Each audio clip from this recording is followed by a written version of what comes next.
বিসমিল্লাহির রহমানির রহিম। আজকে হচ্ছে 15ই অক্টোবর 2025। আমাদের বার কাউন্সিল প্রিলিমিনারি ব্যাচের চতুর্থ ক্লাস এবং ফৌজদারি কার্যবিধির চতুর্থ ক্লাস। আজকে আমরা আলোচনা করব তল্লাশি পরোয়ানা। তল্লাশি পরোয়ানাকে ইংরেজিতে বলে সার্চ ওয়ারেন্ট। তল্লাশি পরোয়ানা সম্পর্কে ফৌজদারি কার্যবিধির এই যে দেখেন 96 থেকে 100 ধারায় আলোচনা করছে। 96 থেকে 100। তো তল্লাশি পরোয়ানা আসলে কেন দেয়? তল্লাশি পরোয়ানা হলো যে গতদিন আমরা যখন পড়লাম যে যখন কোনো মানে সমন সমন দুই প্রকার, একটা হলো ব্যক্তির প্রতি সমন, একটা হলো বস্তুর প্রতি সমন। ব্যক্তির প্রতি সমন আছে 68 থেকে 74, বস্তুর প্রতি সমন আছে 94 95। তো একজনকে ধরেন আহ বস্তু হাজির করার জন্য সমন দিছে যে তুমি এমন একটা দলিল হাজির করো। তো দেওয়ার পরও সে দলিলটা হাজির করে নাই, তখন তারে দেওয়া হয় সার্চ ওয়ারেন্ট। সার্চ ওয়ারেন্ট দিয়ে ওখানে গিয়ে তল্লাশি করে ওই জিনিসগুলো উদ্ধার করে নিয়ে আসা হয় এরকম। এছাড়া কখনো কখনো যে যদি কোনো ব্যক্তিকে কেউ আটক রাখে, বেআইনি ভাবে আটক রাখে, দেখা গেল যে একজনের বাচ্চা, হাজবেন্ড ওয়াইফের আলাদা ডিভোর্স হয়ে গেছে, এখন বাচ্চার সাথে দেখা করতে দিচ্ছে না, বা ওয়াইফ রে শ্বশুর বাড়ির লোকজন আহ, দেখা করতে দিচ্ছে না হাজবেন্ডের সাথে, তখন সার্চ ওয়ারেন্ট, ব্যক্তি উদ্ধারের জন্য সার্চ ওয়ারেন্টের মামলা দায়ের করতে পারে। তাহলে দেখেন, আমরা যদি দেখি যে ফৌজদারি কার্যবিধির আন্ডারলাইন করবেন 96 98 99 ক এবং 100 ধারায় তল্লাশি পরোয়ানা সম্পর্কে আলোচনা করা হয়েছে। 96 98 99 ক এবং 100। তো এর মধ্যে প্রথমে আমরা চলে আসি দলিল হাজিরের জন্য তল্লাশি পরোয়ানা জারি। দলিল হাজিরের জন্য, দলিল দলিল হাজিরের জন্য তল্লাশি পরোয়ানা জারি হলো 96 ধারা দলিল। তারপরে দেখেন, চোরাই মাল, জাল দলিল, অশ্লীল বস্তু রাখা বা বিক্রয় করার জন্য ব্যবহৃত বাড়ি তল্লাশির জন্য তল্লাশি পরোয়ানা জারি ধারা 98। তো এখানে একটা কথা মনে রাখা দরকার, 96-তে দলিল বা বস্তু, তো এই দলিল বা বস্তু হলো বৈধ জিনিস। ওই যে একজনে দলিল হাজির করতে বলছে করে নাই, একজনে একটা জিনিস হাজির করতে করছে বলছে করে নাই, সেক্ষেত্রে হলো 96। আর ওই জিনিসটা যদি চোরাই মাল হয়, জানা গেল যে অমুক জায়গায় অটোর ব্যাটারি আছে, অমুক জায়গায় এত আইফোন আছে, অশ্লীল বস্তু আছে, তাহলে সেইগুলো তল্লাশি করার জন্য সার্চ ওয়ারেন্ট ইস্যু করবে 98। তাহলে আপনি মনে রাখবেন, বৈধ বস্তু হইলে 96, আর অবৈধ জাল দলিল এগুলো হইলে কত? 98। তারপরে দেখেন, সরকার কর্তৃক আন্ডারলাইন করবেন বাজেয়াপ্ত ফরফিটেড ঘোষিত কোনো মুদ্রিত সংবাদপত্র, পুস্তক বা কোনো দলিল তল্লাশির জন্য তল্লাশি পরোয়ানা জারি, এটা আছে 99 ক। তো এটা হলো যে সরকার যে বিষয়টা একবার বাজেয়াপ্ত করেছে, ধরেন তসলিমা নাসরিনের বই বাংলাদেশে বাজেয়াপ্ত করছে, বাংলাদেশ সরকার বাজেয়াপ্ত করছে। তো জানা গেল যে তসলিমা নাসরিনের বই নীলক্ষেতের অমুক লাইব্রেরিতে বিক্রি হচ্ছে, বা অমুক জায়গায় এত তসলিমা নাসরিনের বই মজুদ আছে। তাহলে সেই ক্ষেত্রে সেইগুলা তল্লাশির জন্য তল্লাশি পরোয়ানা ইস্যু করবে হলো 99 ক। মানে যে জিনিসটা আগে একবার লেখা লাগবে না, ওই বইটা আপনার আছে, একটু ধৈর্য ধরে থাকেন। যে জিনিসটা আগে একবার বাজেয়াপ্ত করছে, সেই জিনিসটা যদি আরো থাকে, সেটা তল্লাশির জন্য তল্লাশি পরোয়ানা ইস্যু করে 99 ক। আছে, আলাদা লেখা লাগবে না, 99 ক আছে, ওই টুক মনে রাখলেই হবে। দেখেন, তারপরে দেখেন, তো ব্যক্তির তল্লাশির জন্য এতক্ষণ প্রথম দুইটা, প্রথম তিনটা, 1 2 3, মানে 96 98 99 এগুলো হলো বস্তুর ক্ষেত্রে, বস্তু। আর এখন যেটা দেখবো, এটা হচ্ছে আমাদের কি বলেন, ব্যক্তি। যদি কাউরে বেআইনি ভাবে আটক রাখা হয়, তখন ওই ব্যক্তির তল্লাশি পরোয়ানা আছে কত ধারায়? 100 ধারায়। তো আমরা এই যে যে আপনার আমি এখান থেকেই বলে যাই যে তাহলে তল্লাশি পরোয়ানার বা সার্চ ওয়ারেন্ট 96 98 99 ক আর কত? 100। এই চারটা সার্চ ওয়ারেন্টের মধ্যে বিচারিক ম্যাজিস্ট্রেট 96 তে পারে, 99 কতে পারে, 100 তে পারে। বুঝছেন? বিচারিক ম্যাজিস্ট্রেট 98 তে সার্চ ওয়ারেন্ট ইস্যু করতে পারে না, কিন্তু নির্বাহী ম্যাজিস্ট্রেট এ চারটেই পারে। 96 তেও পারে, 98 তেও পারে, 99 কতেও পারে, 100 100 তেও পারে। বুঝেন কিনা? বিচারিক ম্যাজিস্ট্রেট একটাই পারে না, শুধু কত? 98। আর নির্বাহী ম্যাজিস্ট্রেট সবগুলাই পারে। তার মানে আমরা বলতে পারি যে 98 ধারায় সার্চ ওয়ারেন্ট তাহলে ইস্যু করতে পারে কে? শুধু নির্বাহী ম্যাজিস্ট্রেট। 98 ধারায় সার্চ ওয়ারেন্ট ইস্যু করতে পারে শুধু নির্বাহী ম্যাজিস্ট্রেট, বাট আর নির্বাহী ম্যাজিস্ট্রেট 98 ছাড়া বাদ বাকি অন্য যা আছে সেগুলাতেও পারে, কিন্তু জুডিশিয়াল ম্যাজিস্ট্রেট সবগুলাতে পারে একটা ছাড়া, সেটা হলো কত? 98। জি। তো ফৌজদারি কার্যবিধির 96 ধারায় কোনো জিনিস তল্লাশির জন্য এবং 100 ধারায় বেআইনিভাবে আটককৃত ব্যক্তিকে তল্লাশির জন্য তল্লাশি পরোয়ানা সম্পর্কে আলোচনা করা হয়েছে। তো প্রথমে আমরা দেখি ফৌজদারি কার্যবিধির 93 ধারায় কি, যে দলিল হাজিরের জন্য তল্লাশি পরোয়ানা জারি, ধারা 93। 93 ধারায় বল দিবেন আদালত নিম্নলিখিত 3টি কারণে তল্লাশি পরোয়ানা মঞ্জুর করতে পারে। কয়টি কারণে? 3টি। 3টি কারণ হচ্ছে কি কি আমরা যদি একটু দেখি, দেখেন, যখন সমন জারির মাধ্যমে কোনো ব্যক্তিকে সমন উল্লেখিত কোনো দলিল বা বস্তু হাজির করতে বলা হয়, কিন্তু উক্ত দলিল বা বস্তু হাজির করবে না বা করে না। ওই যে গতকাল আমরা পড়ছি, যারা 94 ধারায় বলছে যে অমুক বস্তু তুমি হাজির করো, বাট হাজির করে নাই, তাহলে সার্চ ওয়ারেন্ট ইস্যু করতে পারে।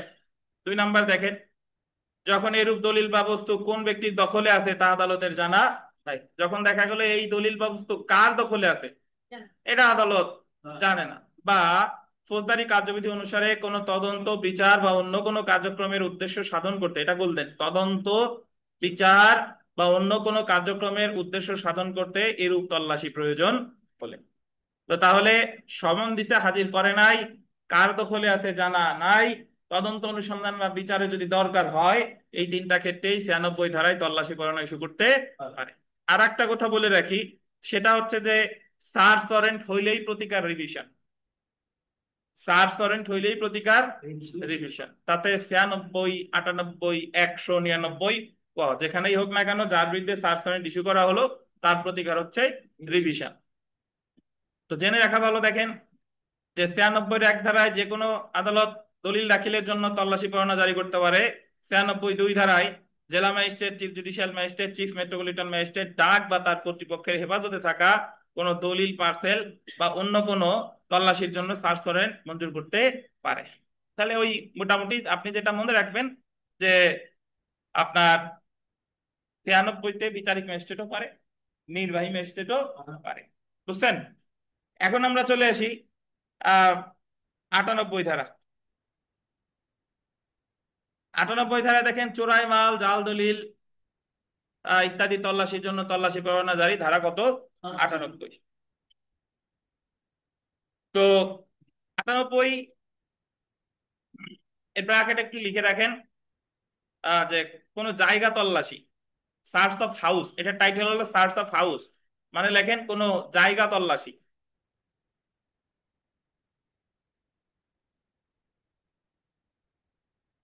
কোন জায়গা তল্লাশি। হুম হুম হুম। আর ইংরেজিতে যদি লিখতে চান search of house, ACARCH of OF house, HOUSE, search of house. তো দেখেন, চোরাই মাল, জাল দলিল, অশ্লীল বস্তু রাখা বিক্রয় করার জন্য ব্যবহৃত গাড়ি, জাল সিল, জাল স্ট্যাম্প, মুদ্রা রাখা বিক্রয় প্রস্তুতির জন্য ব্যবহৃত স্থান, এই যে ব্যবহৃত স্থান বললেন, ব্যবহৃত স্থান ইত্যাদি তল্লাশির জন্য তল্লাশি পরোয়ানা জারি করতে পারে, এই যে দেখেন, জেলা ম্যাজিস্ট্রেট বা সরকার কর্তৃক বিশেষভাবে ক্ষমতাপ্রাপ্ত নির্বাহী ম্যাজিস্ট্রেট। তো তাহলে 98-তে শুধু নির্বাহী ম্যাজিস্ট্রেট বা জেলা ম্যাজিস্ট্রেটই পারে। এই ক্ষেত্রে জেলা ম্যাজিস্ট্রেট বা সরকার কর্তৃক বিশেষভাবে ক্ষমতাপ্রাপ্ত নির্বাহী ম্যাজিস্ট্রেট, এটা আন্ডারলাইন করেন, কনস্টেবল পদমর্যাদার নিম্নে নয় এমন যে কোনো পুলিশ কর্মকর্তাকে ওয়ারেন্ট দ্বারা তল্লাশি করাইতে পারে। তাহলে আপনি যদি তল্লাশি করাইতে চান, তল্লাশি তো আর ম্যাজিস্ট্রেট নিজে নিজে করবে না, উনি তো একজন পুলিশ কর্মকর্তা লাগবে, মানে পুলিশ কর্মকর্তা ছাড়া আপনি বিচারিক বলেন, নির্বাহী বলেন, ম্যাজিস্ট্রেট, তাদের হাতিয়ার কিন্তু পুলিশ, কারণ তারা তো জাস্ট অর্ডারটা দিবে আর এটা কায়েম করবে তো পুলিশ। তাহলে এই জায়গা বলছে কনস্টেবল পদমর্যাদার নিম্নে নয়, নিম্নে হলে হবে না।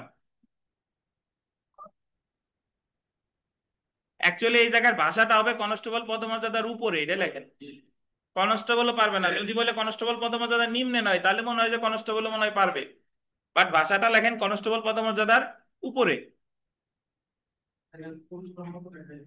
হ্যাঁ।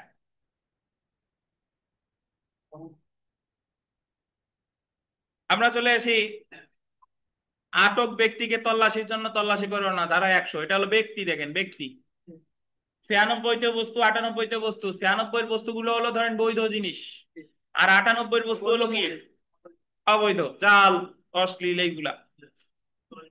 100 ধারা দেখেন, 100 ধারায় বেআইনি ভাবে আটক ব্যক্তির তল্লাশির জন্য তল্লাশি পরোয়ানার আদেশ দিতে পারে। কে কে পারে দেখেন, মেট্রোপলিটন ম্যাজিস্ট্রেট পারে, প্রথম শ্রেণী ম্যাজিস্ট্রেট পারে, নির্বাহী ম্যাজিস্ট্রেট পারে। তার মানে এখানেও বিচারিক নির্বাহী দুইজনই পারে।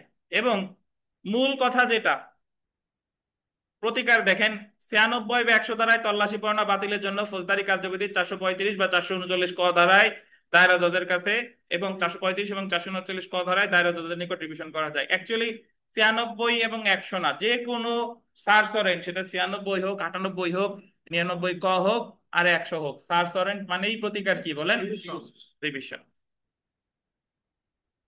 আমরা বিগত বছরের প্রশ্ন যদি দেখে দেখেন, the code of criminal procedure 1898 কোন ধারায় বেআইনি ভাবে আটক ব্যক্তিকে উদ্ধারে সার্চ ওয়ারেন্ট, ব্যক্তি বলছে, কত ধারা, 100 ধারা। সেলফ প্র্যাকটিসের 3, 4, 7। 7 নম্বর প্রশ্নটা আমি পড়ি, দেখেন। চোরাই মাল, জাল দলিল, মুদ্রা ও অশ্লীল বস্তু বিক্রয় ও প্রস্তুতির জন্য ব্যবহৃত স্থান তল্লাশির জন্য জেলা ম্যাজিস্ট্রেট তল্লাশি করার ক্ষমতা দিতে পারে কাকে? কনস্টেবল পদমর্যাদার উপরস্থ কোনো পুলিশ অফিসারকে। আমরা চলে আসি হুলিয়া এবং ক্রোক, চলে আসেন। তাহলে সার্চ ওয়ারেন্ট নিয়ে আপনাদের কোনো প্রশ্ন আছে কিনা দয়া করে জানান।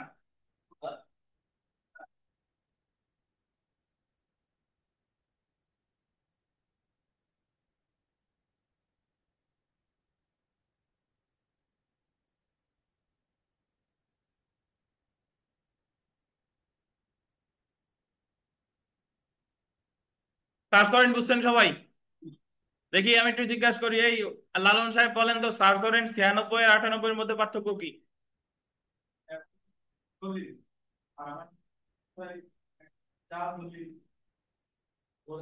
অশ্লীল অবৈধ জিনিস হইলে 98, অন্য কিছু হইলে 96। এই মাহবুব সাহেব, এত পিছিয়ে গেছেন কেন? মাহবুব সাহেব বলেন, কোন ব্যক্তিকে তল্লাশির জন্য সার্চ ওয়ারেন্ট কত ধারা?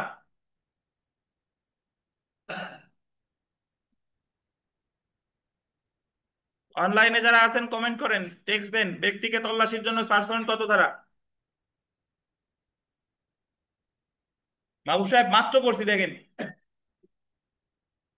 তাসলিম সাহেব 100 ধারা।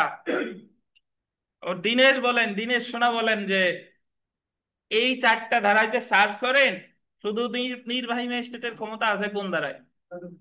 নির্বাহী ম্যাজিস্ট্রেটের ক্ষমতা আছে কিন্তু, যাক আসতেন। তো আমরা চলে আসি হুলিয়া এবং ক্রোক, প্রোক্লেমেশন এন্ড অ্যাটাচমেন্ট।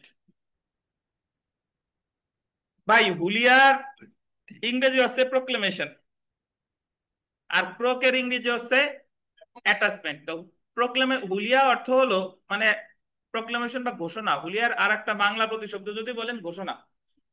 তো হুলিয়া কেন জারি করে পড়ানোর আগে সংক্ষেপে বলে দিই। একজন আসামি, তার বিরুদ্ধে মামলা হয়েছে, ফৌজদারি মামলা। জীবনেও সে তারে আদালত মানে পুলিশ গ্রেফতার করতে পারে নাই, অথবা নিজেও সে আদালতে এসে হাজিরা দেয় নাই। এখন তার তো বিচার শুরু হবে, বিচার শুরু হলে তো আসামির উপস্থিত থাকা লাগে। এখন সে তো আসতেছে না, এখন তো তার অনুপস্থিতিতে তো বিচার শুরু করতে হবে। এখন সে যদি আজীবন না আসে, তাহলে বিচারকে আজীবন থমকে থাকবে না, এক সময় তো বিচার শুরু করতে হবে। তো এজন্য তারে সর্বশেষ আর একটা সুযোগ দিচ্ছে, যে সর্বশেষ সুযোগ হলো তারে হুলিয়া জারি করবে, বলে দিবে যে আপনি অমুক জায়গায় এত সময়ের মধ্যে হাজির হবেন, এত সময়ের মধ্যে হাজির হবেন, এটা হলো হুলিয়া। বুঝছেন? আর এত সময়ের মধ্যে যদি সে হাজির না হয়, তখন তার সম্পত্তি ক্রোক করবে। ক্রোক করা মানে হলো তার সয় সম্পত্তি আদালতের হেফাজতে নিয়ে যাওয়া, স্থাবর বা অস্থাবর সম্পত্তি। এটা করে হলো 88-তে।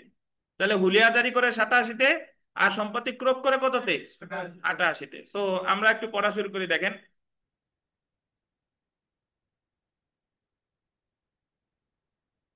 কোন ব্যক্তির হাজিরা নিশ্চিত করার জন্য আদালত সমন দিতে পারে, বা ওয়ারেন্ট দিতে পারে, বা হুলিয়া জারি করতে পারে। অ্যাকচুয়ালি সমন দিতে পারে, ওয়ারেন্ট দিতে পারে, বা ওয়ারেন্ট জারি করতে পারে। এক প্রথমে যে কোনো মামলায় প্রথমে কিন্তু আপনার দেয় হচ্ছে সমন, বা কি ওয়ারেন্ট মামলায় প্রথমে দেয় ওয়ারেন্ট।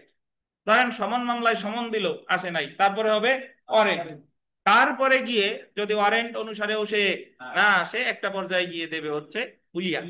তো পলাতক ব্যক্তির হাজিরার জন্য 87 ধারায় হুলিয়া জারি করতে পারে, এবং একই সাথে 88 ধারায় কোনো ব্যক্তি আন্ডারলাইন করবেন স্থাবর অস্থাবর বা উভয় সম্পত্তি ক্রোক করার আদেশ দিতে পারে। তাহলে ক্রোক করতে পারে স্থাবর সম্পত্তি এবং কি বলেন অস্থাবর সম্পত্তি। আহ প্রথমে আমরা চলে আসি 87 ধারায় পলাতক ব্যক্তির জন্য হুলিয়া, proclamation for person absconding. Abscond শব্দের অর্থ হলো পলাতক। তাহলে প্রোক্লেমেশন ফর পারসন মানে ফর পারসন তো বুঝেন ওই ব্যক্তির জন্য, প্রোক্লেমেশন ঘোষণা যে আছে অ্যাবসকন্ডিং, যে আছে কি পলাতক।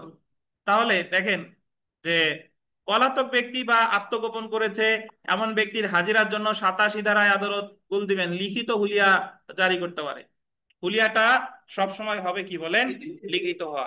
87 ধারায় বলা হয়েছে যদি আদালত বিশ্বাস করে যে, যদি আদালত বিশ্বাস করে যে আদালতে হাজির হওয়ার জন্য যে ব্যক্তি বরাবর পরোয়ানা জারি করেছে, আন্ডারলাইন করেন, সে পলাতক আছে। যার বরাবর পরোয়ানা জারি করছে, কি জারি করছে পরোয়ানাটা, শব্দটা গোল দেন, বলতেছেন যার বরাবর কি জারি করছে আহ পরোয়ানা জারি করছে, সে যদি কি থাকে পলাতক থাকে, অথবা পরোয়ানা কার্যকর না হতে পারে সেজন্য সে আত্মগোপন করেছে, অথবা তার বরাবর যাতে ওয়ারেন্টটা কার্যকর করতে না পারে এই জন্য সে পলায় আছে, সেক্ষেত্রে আদালত একটি নির্দিষ্ট দিনে এবং নির্দিষ্ট সময় গোল দিবেন যা 30 দিনের কম নয়, যা 30 দিনের কম নয়।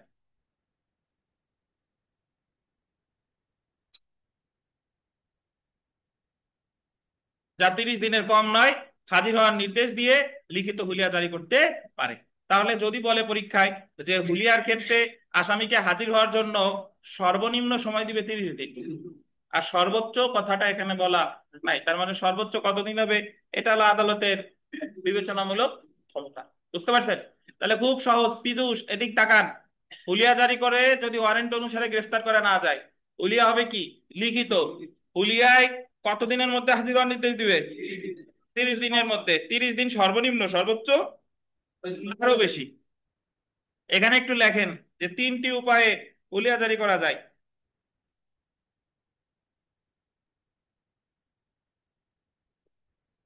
তিনটে উপায় কি কি কি কি লেখাইছিলাম? অভিযুক্ত বাসস্থানে ঘোষণা করতে, হ্যাঁ, 3টি উপায়ে কোন হুলিয়া জারি করা যায়। বুঝছেন? 3টি উপায়, প্রথমটা লেখেন।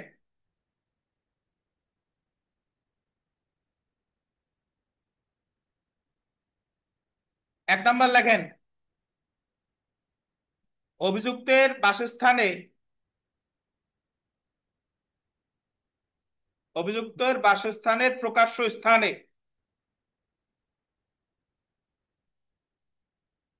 প্রকাশ্য স্থানে ঘোষণা করে।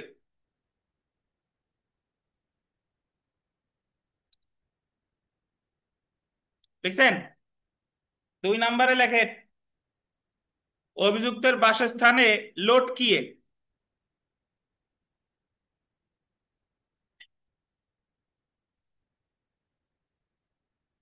লটকিয়ে লিখছেন। 3 নাম্বারে দেখেন, আদালতে প্রকাশ্য স্থানে লটকিয়ে।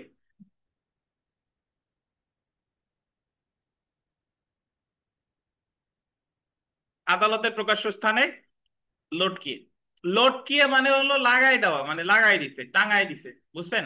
তাহলে হুলিয়ার ক্ষেত্রে এই যে যে আদালত যে নোটিশটা দিছে যে 30 দিন, এত দিনের মধ্যে হাজির হবা, এইটা যে আসামি সে যে জায়গায় বাস করে, বসবাস করে, ব্যবসা করে, সেই জায়গার এক প্রকাশ্য স্থানে যে ঘোষণা দিবে যে অমুকের বিরুদ্ধে মামলা হয়েছিল এত তারিখে, এত তারিখের মধ্যে সে হাজির হয় নাই, এখন আদালত ঘোষণা দিছে অমুক তারিখে তার হাজির হতে হবে। এই যে যে ঘোষণাটা তার বাসস্থানে দিল, সেম ঘোষণাটা তার ওই জায়গা লটকাই দিয়ে আসবে, লাগাই দিয়ে আসবে, এবং সেম ঘোষণার আর এক কপি লাগাই দিবে কোথায় আদালতের এসে, যে অমুক জায়গায় হুলিয়া জারি করা হয়েছে।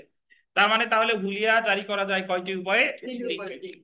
এখন আমরা চলে আসি ভাই পলাতক ব্যক্তির সম্পত্তি ক্রোক করা। ধারা 88। ক্রোকের ইংরেজি কি? অ্যাটাচমেন্ট। কি বলেন? Attachment. Attachment the property of person absconding. এখন আমি একটা কথা বলে রাখি, আহ, সেটা হলো যে আপনার হুলিয়ার সাথে সাথে ইচ্ছা করলে আদালত সম্পত্তি ক্রোকের আদেশ দিতে পারে। মানে হাজির হইতেও বলতে, আবার সম্পত্তিও ক্রোক করছে, অথবা এরকমও আদেশটা হতে পারে যে আগে হুলিয়ায় নির্ধারিত সময়ের মধ্যে যদি সে উপস্থিত না হয় তাহলে তার সম্পত্তি ক্রোক করবে। তাহলে এখানে দুই ভাবেই হতে পারে, আবারও বলে দিই, হুলিয়ার সাথেই ক্রোক করতে পারে, অথবা হুলিয়ার সময় যখন পেরিয়ে গেছে তখন ক্রোক করতে পারে। বুঝতে পেরেছেন? তাহলে দেখেন, 87 ধারায় হুলিয়া জারি করেছে এমন আদালত যে কোনো সময় উক্ত পলাতক ব্যক্তির, এই যে বলতেন যে কোনো সময় হুলিয়া জারি করেছে, দেখছেন, এমন আদালত যে কোনো সময় পলাতক ব্যক্তির আন্ডারলাইন করবেন স্থাবর বা অস্থাবর সম্পত্তি বা উভয় ক্রোকের আদেশ দিতে পারে। সুতরাং যে ক্ষেত্রে অভিযুক্তকে গ্রেফতারের জন্য ওয়ারেন্ট জারি করা হয়েছে এবং অভিযুক্ত ব্যক্তি পলাতক বা আত্মগোপনে রয়েছে, শুধুমাত্র সেই ক্ষেত্রে আদালত উক্ত ব্যক্তির হাজির হওয়ার জন্য 87 ধারায় আন্ডারলাইন করবেন লিখিত হুলিয়া জারি করবে। অবশ্যই হুলিয়াটা হতে হবে লিখিত। ঠিক আছে? এরপরে দেখেন, অবশ্যই হুলিয়াটা হতে হবে লিখিত। শুধুমাত্র এবং আদালত মনে করলে, দেখেন, আদালত মনে করলে উক্ত লিখিত হুলিয়া আন্ডারলাইন করবেন, উক্ত লিখিত হুলিয়া জারির সময়, মানে হুলিয়াটা যখন জারি করতেছে সেই সময় উক্ত পলাতক ব্যক্তির সম্পত্তি ক্রোকের আদেশ দিতে পারে। তাহলে আমরা যেটা এখানে বুঝলাম যে হুলিয়া এবং ক্রোক একসাথেও হতে পারে, আবার যখন হুলিয়া জারি করলো হুলিয়ার সময় শেষ হওয়ার পরেও ক্রোক হতে পারে। তো জেনে রাখা ভালো, এখানে যদি আমরা দেখি যে হুলিয়া জারি করে হাজির হওয়ার জন্য সর্বনিম্ন কত সময়? 30 দিন। তারপরে আহ, পলাতক ব্যক্তির স্থাবর বা অস্থাবর বা উভয় সম্পত্তি ক্রোকের আদেশ দিতে পারে। তারপরে দেখেন, সরকারকে রাজস্ব প্রদানকারী স্থাবর সম্পত্তি ক্রোকের আদেশ প্রদান করা হলে উক্ত সম্পত্তি ক্রোক করতে হবে সম্পত্তি যে জেলায় অবস্থিত উক্ত জেলার গোল দিবেন কালেক্টর মারফত। তো আপনাদের যাদের পুরাতন বই তাদের হয়তো ভাই এটা নেই, জাস্ট লিখবেন যে হুলিয়ায় মানে ক্রোক করবে স্থাবর সম্পত্তি কার মারফত? কালেক্টর। পলাতক ব্যক্তির হাজির হওয়ার জন্য হুলিয়া জারি করার ক্ষমতা আছে আদালতের। মানে ব্যক্তির পলাতক ব্যক্তির হাজির হওয়ার জন্য হুলিয়া জারির ক্ষমতা আছে আদালতের বা সকল বিচারিক ম্যাজিস্ট্রেটের, এটা বিবিআই। কোন নির্বাহী ম্যাজিস্ট্রেট কখনো হুলিয়া জারি করতে পারবে না। কিন্তু শুধুমাত্র এটা পরের কথাটা আন্ডারলাইন করেন, যে আদালত হুলিয়া জারি করে সেই আদালত উক্ত পলাতক ব্যক্তির সম্পত্তি ক্রোকের আদেশ দিতে পারে। তিনটা স্টার দেন। একটা বিষয় মনে রাখবেন, যদি গোপালগঞ্জ আমলি আদালত হুলিয়া জারি করে তাহলে ক্রোকও করবে গোপালগঞ্জ আমলি আদালত। কিন্তু গোপালগঞ্জ আমলি আদালত হুলিয়া জারি করছে, ক্রোক করছে যে বিচারিক আদালত, হবে না। বুঝছেন? যে আদালত হুলিয়া জারি করবে সেম আদালতকেই ক্রোকের আদেশ দিতে হবে, যদি না দেন তাহলে এটা অবৈধ। তারপরে দেখেন, সম্পত্তি ক্রোকের আদেশ তারিখ হইতে আন্ডারলাইন করবে 6 মাসের মধ্যে যে ব্যক্তির বিরুদ্ধে হুলিয়া জারি করা হয়েছে সে ব্যতীত অন্য কোনো ব্যক্তি ক্রোকি আদালতে, পুরোটা আন্ডারলাইন করেন, ক্রোকি আদালতে আপত্তি দাখিল করতে পারে যে যে উক্ত সম্পত্তিতে তার স্বার্থ আছে এবং এটা ক্রোকযোগ্য না। তারা 88 6 ক 6 মাসের মধ্যে। এটার ব্যাখ্যা একটু দিই। এটার ব্যাখ্যা হলো যে যার সম্পত্তি ক্রোক করছে আর একজন ব্যক্তি এসে দাবি করতেছে যে ওর অনার আপনি তো ক্রোক করছেন আসামির সম্পত্তি, কিন্তু ওটা তো আসামির সম্পত্তি না, ওটা হলো আমার সম্পত্তি, আমি তো এই মামলার আসামি না। তাহলে তৃতীয় ব্যক্তির সম্পত্তি যদি ভুলক্রমে ক্রোক করে তাহলে তার এসে আদালতে আপত্তি দিতে হবে 6 মাসের মধ্যে। কতদিন? 6 মাস। তাহলে আপনার মনে রাখতে হবে, পরীক্ষায় প্রশ্ন আসবে যে তৃতীয় ব্যক্তির সম্পত্তি যদি ক্রোক করা হয় তাহলে তৃতীয় ব্যক্তির প্রতিকার হচ্ছে আপত্তি দেওয়া কতদিনের মধ্যে? 6 মাসের মধ্যে। এটা পরীক্ষায় আসবে বিবিআই, বুঝছেন? এই ধরনের প্রশ্ন। এখন অনেকে জিজ্ঞাসা করতে পারেন যে তৃতীয় ব্যক্তির সম্পত্তি ক্রোক কেন করবে? এক করতে পারে, ওই যে ধরেন দিনেশ মোটর সাইকেল চালায় বেনজিরের। এখন সবাই জানে যে ওই মোটর সাইকেলের মালিক দিনেশ। দিনেশ আসামি, দিনেশ হাজির হয় না, দিনেশের সম্পত্তি সয় সম্পত্তি ক্রোক করে নিয়ে গেছে। এখন বেনজির সাহেব এসে বলতেছে যে ওই তো দিনেশ চালাইতো, বাট মোটর সাইকেলের মালিক তো আমি। তাহলে বেনজির সাহেবকে এই আপত্তিটা দিতে হবে কতদিনের মধ্যে? 6 মাস। জি।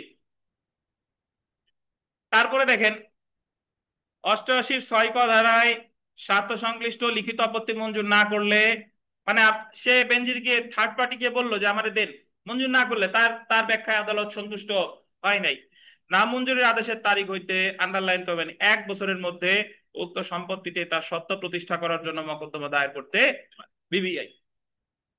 6 মাসের মধ্যে চাইছে, দেয় নাই, তো তারপরে তাহলে তার প্রতিকার হচ্ছে সত্ত্ব প্রতিষ্ঠার মামলা করা কত বছরের মধ্যে? 1 বছর। এই সত্ত্ব প্রতিষ্ঠার মামলাটা হলো দেওয়ানি মামলা। বুঝতে পেরেছেন? তো তাহলে থার্ড পার্টির আমরা কি কি প্রতিকার পেলাম? থার্ড পার্টির সম্পত্তি যদি ক্রোক করে, তার প্রথম প্রতিকার হচ্ছে 6 মাসের মধ্যে আপত্তি করা।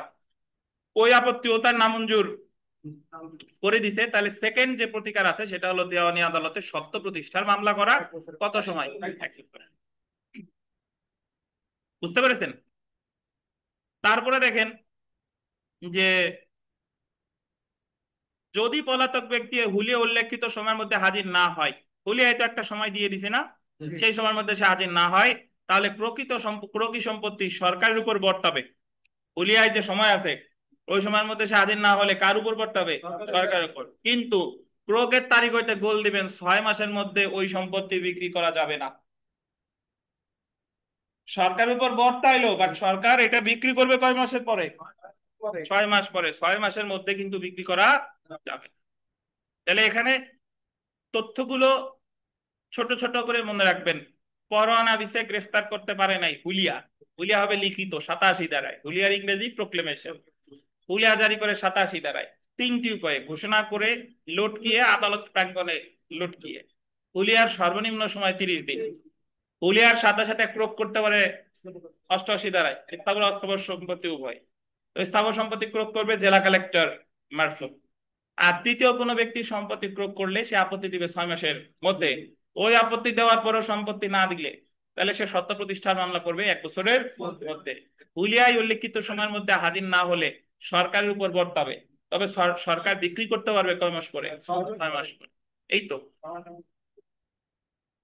এখন আমরা চলে আসি, দেখেন যে যার যার প্রতি হুলিয়া জারি করলো, যার সম্পত্তি ক্রোক করলো, তার তো আসলে যৌক্তিক কারণ থাকতে পারে। মানে সে এসে বলতে পারে যে ওনার আমার বিরুদ্ধে যে মামলা হয়েছে এই তো আমি জানি না, আর আমি তো ছিলাম বিদেশে গেছিলাম, আমি আমার চিকিৎসার সংক্রান্ত কাজে, এই যে আমার সব তথ্য প্রমাণাদি আছে।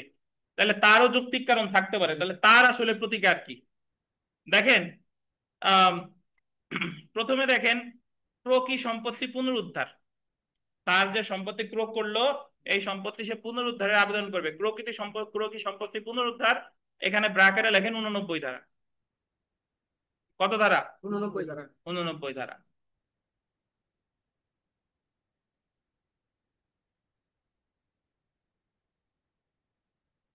তাহলে যদি আপনাকে বলে যে যার সম্পত্তি ক্রয় করলো তার প্রতিকার কি, ক্রয় সম্পত্তি কিসের আবেদন? পুনরুদ্ধারের আবেদন। কত ধারায়? 89 ধারায়।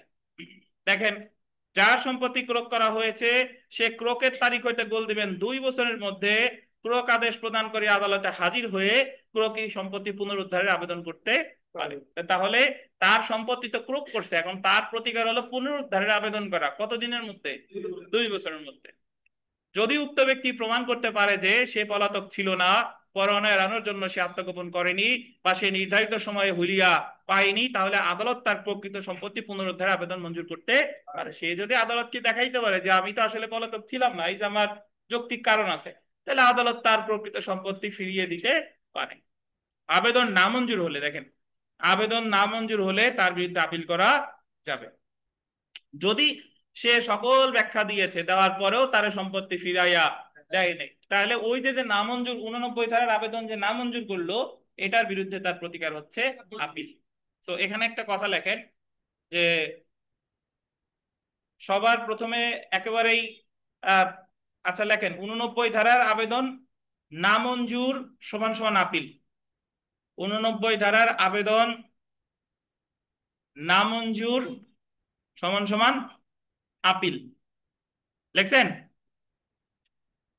আবার লেখেন 89 ধারার আবেদন মঞ্জুর সমান সমান রিভিশন। 89 ধারার আবেদন মঞ্জুর সমান সমান রিভিশন।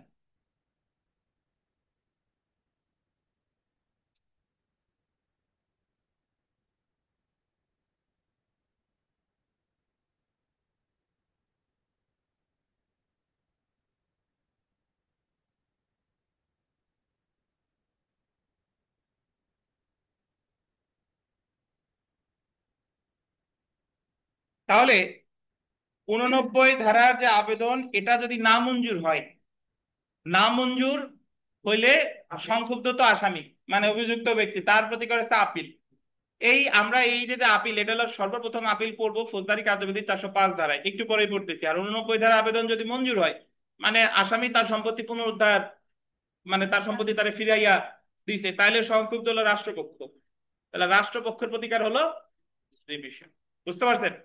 তো একটা কথা এখানে বলা হয় নাই, সেটা হলো যে তাহলে যার সম্পত্তি ক্রোধ করলো তার প্রতিকার তো আমরা পেলাম 89 ধারায়, বাট 89 ধারার আগেও তার একটা প্রতিকার আছে, সেটা হলো ওই 88 ধারায় যখন ক্রোধ করছে, ওই ক্রোকের আদেশের বিরুদ্ধে সে রিভিশন করতে পারে। 89 ধারায় না গিয়ে ওই ক্রোক আদেশের বিরুদ্ধে সে কি করতে পারে?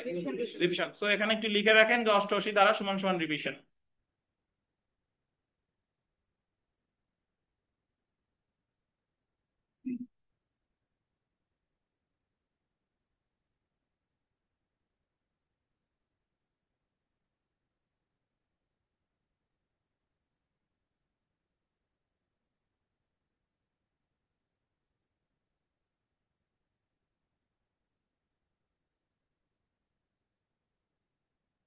অষ্টআশি দ্বারা সমান সমান রিভিশন। তাহলে আমার মনে রাখতে হবে ভাই, যে যার সম্পত্তি ক্রোক করা হলো তার প্রথম প্রতিকার যদি সে দেখে 88 দ্বারা সমান সমান রিভিশন, সে যদি মনে করে যে না আমি রিভিশনে যাব না, তাহলে পুনরুদ্ধারে আবেদন করবে 89 ধারায়। 89 ধারার আবেদনের তামাদি মেয়াদ 2 বছর, সেটাও যদি 89 ধারার আবেদন না মঞ্জুর করে তাহলে তো আপিল করাই যাবে। বুঝছেন? তাহলে প্রতিকারটা আমরা এখানে একটু পড়ে ফেলি, তারপরে বিরতিতে চলে যাই। এই যে দেখেন, যেটা আমরা পড়লাম এতক্ষণ, যে সম্পত্তি ক্রোক আদেশ বাতিলের জন্য রিভিশন দায়ের করা যায়। ক্রোক আদেশ বাতিলের জন্য রিভিশন করা যায় মানে 88 ধারার বিরুদ্ধে সরাসরি রিভিশন করা যায়, বা ক্রোকের তারিখ হইতে 2 বছরের মধ্যে ক্রোকি সম্পত্তি পুনরুদ্ধারের জন্য 89 ধারা আবেদন করা যায়। ক্রোকি সম্পত্তি পুনরুদ্ধারে আবেদন করতে হবে যে আদালতে পলাতক ব্যক্তি সম্পত্তি ক্রোক করার আদেশ দিয়েছিল, সে সে আদালতে। শুনেন, 89 ধারার আবেদনটা সেম আদালতে, আর রিভিশন সর্বদা উচ্চ আদালতে। আদালত প্রকৃত সম্পত্তি পুনরুদ্ধার আবেদন অগ্রাহ্য করলে তার বিরুদ্ধে আপিল দায়ের করা যাবে। যে আদালত আবেদন অগ্রাহ্য করে সেই আদালতের আদেশের বিরুদ্ধে সাধারণত যে আদালতে আপিল করা যায় সে আদালত আপিল করতে হবে 405 ধারা 3টে স্টারতে। তাহলে এখানে আমরা ফার্স্ট টাইম দেওয়ানি ফৌজদারি কার্যবিধি প্রথম আপিল পেলাম 405 ধারায়। 405 ধারার আপিলটা হলো যখন 89 ধারায় প্রকৃত সম্পত্তির আবেদন না মঞ্জুর হয়েছে, তখন প্রতিকার হচ্ছে আপিল। কত ধারায়? 405 ধারায়। ক্লিয়ার? তো আমরা বিগত বছরের একটা প্রশ্ন যদি দেখি, যে পলাতক আসামির প্রকৃত সম্পত্তি অন্য কোনো ব্যক্তি বলতেন, কে বলেন? অন্য কোনো ব্যক্তি ক্রোকের কতদিনের মধ্যে তার নিঃস্বার্থ দাবি করতে পারে? কতদিন? 6 মাস। বুঝতেন? এখানে যে প্রশ্নগুলো আছে কষ্ট করে পড়ে ফেলবেন। একটা কথা লেখেন, যে 88 প্লাস 146 ধারা লেখেন, 88 এবং 146 ধারা।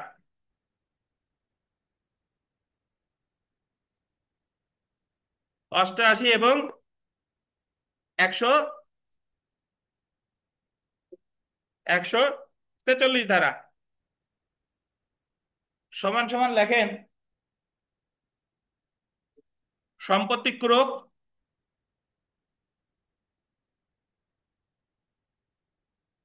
এবং রিসিভার নিয়োগ। সম্পত্তি ক্রোক এবং রিসিভার নিয়োগ। তাহলে আমাদের ফৌজদারি কার্যবিধিতে 2টা ধারায় সম্পত্তি ক্রোক আছে, একটা হলো 88 ধারা মানে 88 ধারা, আর একটা কত? 146 ধারা। এবং এই 2টা ধারায় রিসিভার নিয়োগও আছে। রিসিভার নিয়োগ হলো যে সম্পত্তিটা ক্রোক করলো, এই সম্পত্তিটাতে দেখাশোনার জন্য একজন ব্যক্তির দরকার, তারে বলে হলো রিসিভার। বুঝছেন? তাহলে আমরা এখানে সেলফ প্র্যাকটিসের 5, 8, 9, 10, 11, 12, 14, সব শেষের প্রশ্নটা 17 নম্বর প্রশ্নটা, এটা পরে আমরা বিরতিতে যাই। যে বাংলাদেশের বাইরে কোনো সমন পাঠাতে বা গ্রেফতারি পরোয়ানা জারির জন্য উক্ত সমন বা গ্রেফতারি পরোয়ানা পাঠাতে হবে উক্ত দেশের যে আদালত উক্ত সমন বা পরোয়ানা বাস্তবায়ন করবে তার নিকট। বাংলাদেশের বাইরে আপনি যদি কোনো সমন পাঠাইতে চান, কোনো গ্রেফতারি পরোয়ানা পাঠাইতে চান, তাহলে এটা পাঠাইতে হবে ওই ওই ওই দেশের যে আদালত উক্ত সমন বা পরোয়ানা কার্যকর করবে তার কাছে। তো যদি কারো কোনো প্রশ্ন থেকে থাকে মনের মধ্যে এনে রাখেন, আমরা বিরতির পর প্রশ্ন দিব এবং বাকি পড়া শুরু করবো ইনশাল্লাহ। আপাতত একটু বিরতি। ভালো থাকেন।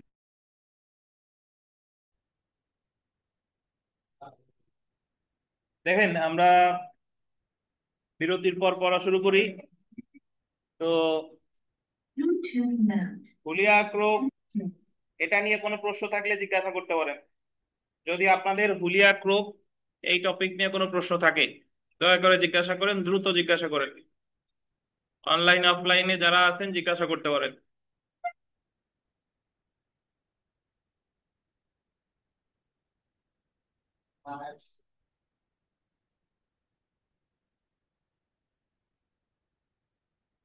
আপনাদের যারা এই মুহূর্তে আছেন সামনে, কারো প্রশ্ন আছে?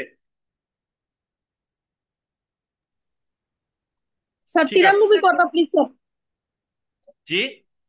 93 ক? স্যার আসসালামু আলাইকুম। হ্যাঁ, 93 কতে কি আছে বলেন, কি জিজ্ঞাসা আছে? বাংলাদেশের বাইরে যে বাংলাদেশের বাইরে হ্যাঁ, কি বুঝেন নাই সেইটুক কি বুঝছেন? এটা কি? সেইখানে আছে স্যার, পাইছি স্যার। 93 কতে যে স্ক্রিনে দেখা যাচ্ছে যে বাংলাদেশের বাইরে সমন যদি পাঠাইতে হয় ওই দেশের আদালতে পাঠাইতে হবে, এই জন্য কথা। আর এই জায়গা বোঝার কিছু নাই। বাংলাদেশ শেখ হাসিনারে যদি বাংলাদেশ এই যে আন্তর্জাতিক অপরাধ ট্রাইব্যুনাল থেকে যদি উনারে গ্রেফতারি পরোয়ানা পাঠায়, তাহলে শেখ হাসিনা ভারতের যে এলাকায় আছে সেই জায়গার আদালতে পাঠাবে। এখন ওই পরোয়ানা তারা কার্যকর করবে কি করবে না এটা আবার ওই দেশের ব্যাপার, কিন্তু পাঠাইতে হবে ওই দেশের আদালতে, এ হলো কথা। স্যার স্যার স্যার হ্যাঁ, বলেন জি। স্যার, এই সমন এবং আপনার পরোয়ানা এবং গুলিয়া এই তিনটার মধ্যে স্যার মেজর পার্থক্য কি স্যার? তিনটার ভিতর পার্থক্য হলো, সমন দেয় সবার প্রথমে, কিছু মামলায় আগে দেয় সমন, কিছু মামলায় আগে দেয় ওয়ারেন্ট। ধরেন সমন দিছে, সে আসে নাই, সমনের পরবর্তী তারিখ হয় ওয়ারেন্ট। বা যে মামলায় শুরুতেই ওয়ারেন্ট দিছিল, ওয়ারেন্ট অনুসারে তারা গ্রেফতার করা যায় নাই, আর সে নিজেও কোনোদিন আসে নাই। তো আর তার পরবর্তী ধাপ হলো হুলিয়া। হুলিয়া দিল, হুলিয়ার পরেও সে আসে নাই। সম্পত্তি ক্রোক করলো, ক্রোক করার পরেও সে আসে নাই। এরপরে 339 বি ধারায়, 339 বি ধারায় তার অনুপস্থিতিতেই বিচার শুরু হবে। তারা সর্বশেষ সুযোগ দিল যে তুমি আসলে আসো, এই যে যে ধাপগুলো অনুসরণ করলাম এর মধ্যে যদি তুমি না আসো তাহলে তোমার আর দরকার নাই, তোমার অনুপস্থিতিতেই বিচার করে তোমার সাজা দেওয়া হবে, এ হলো কথা।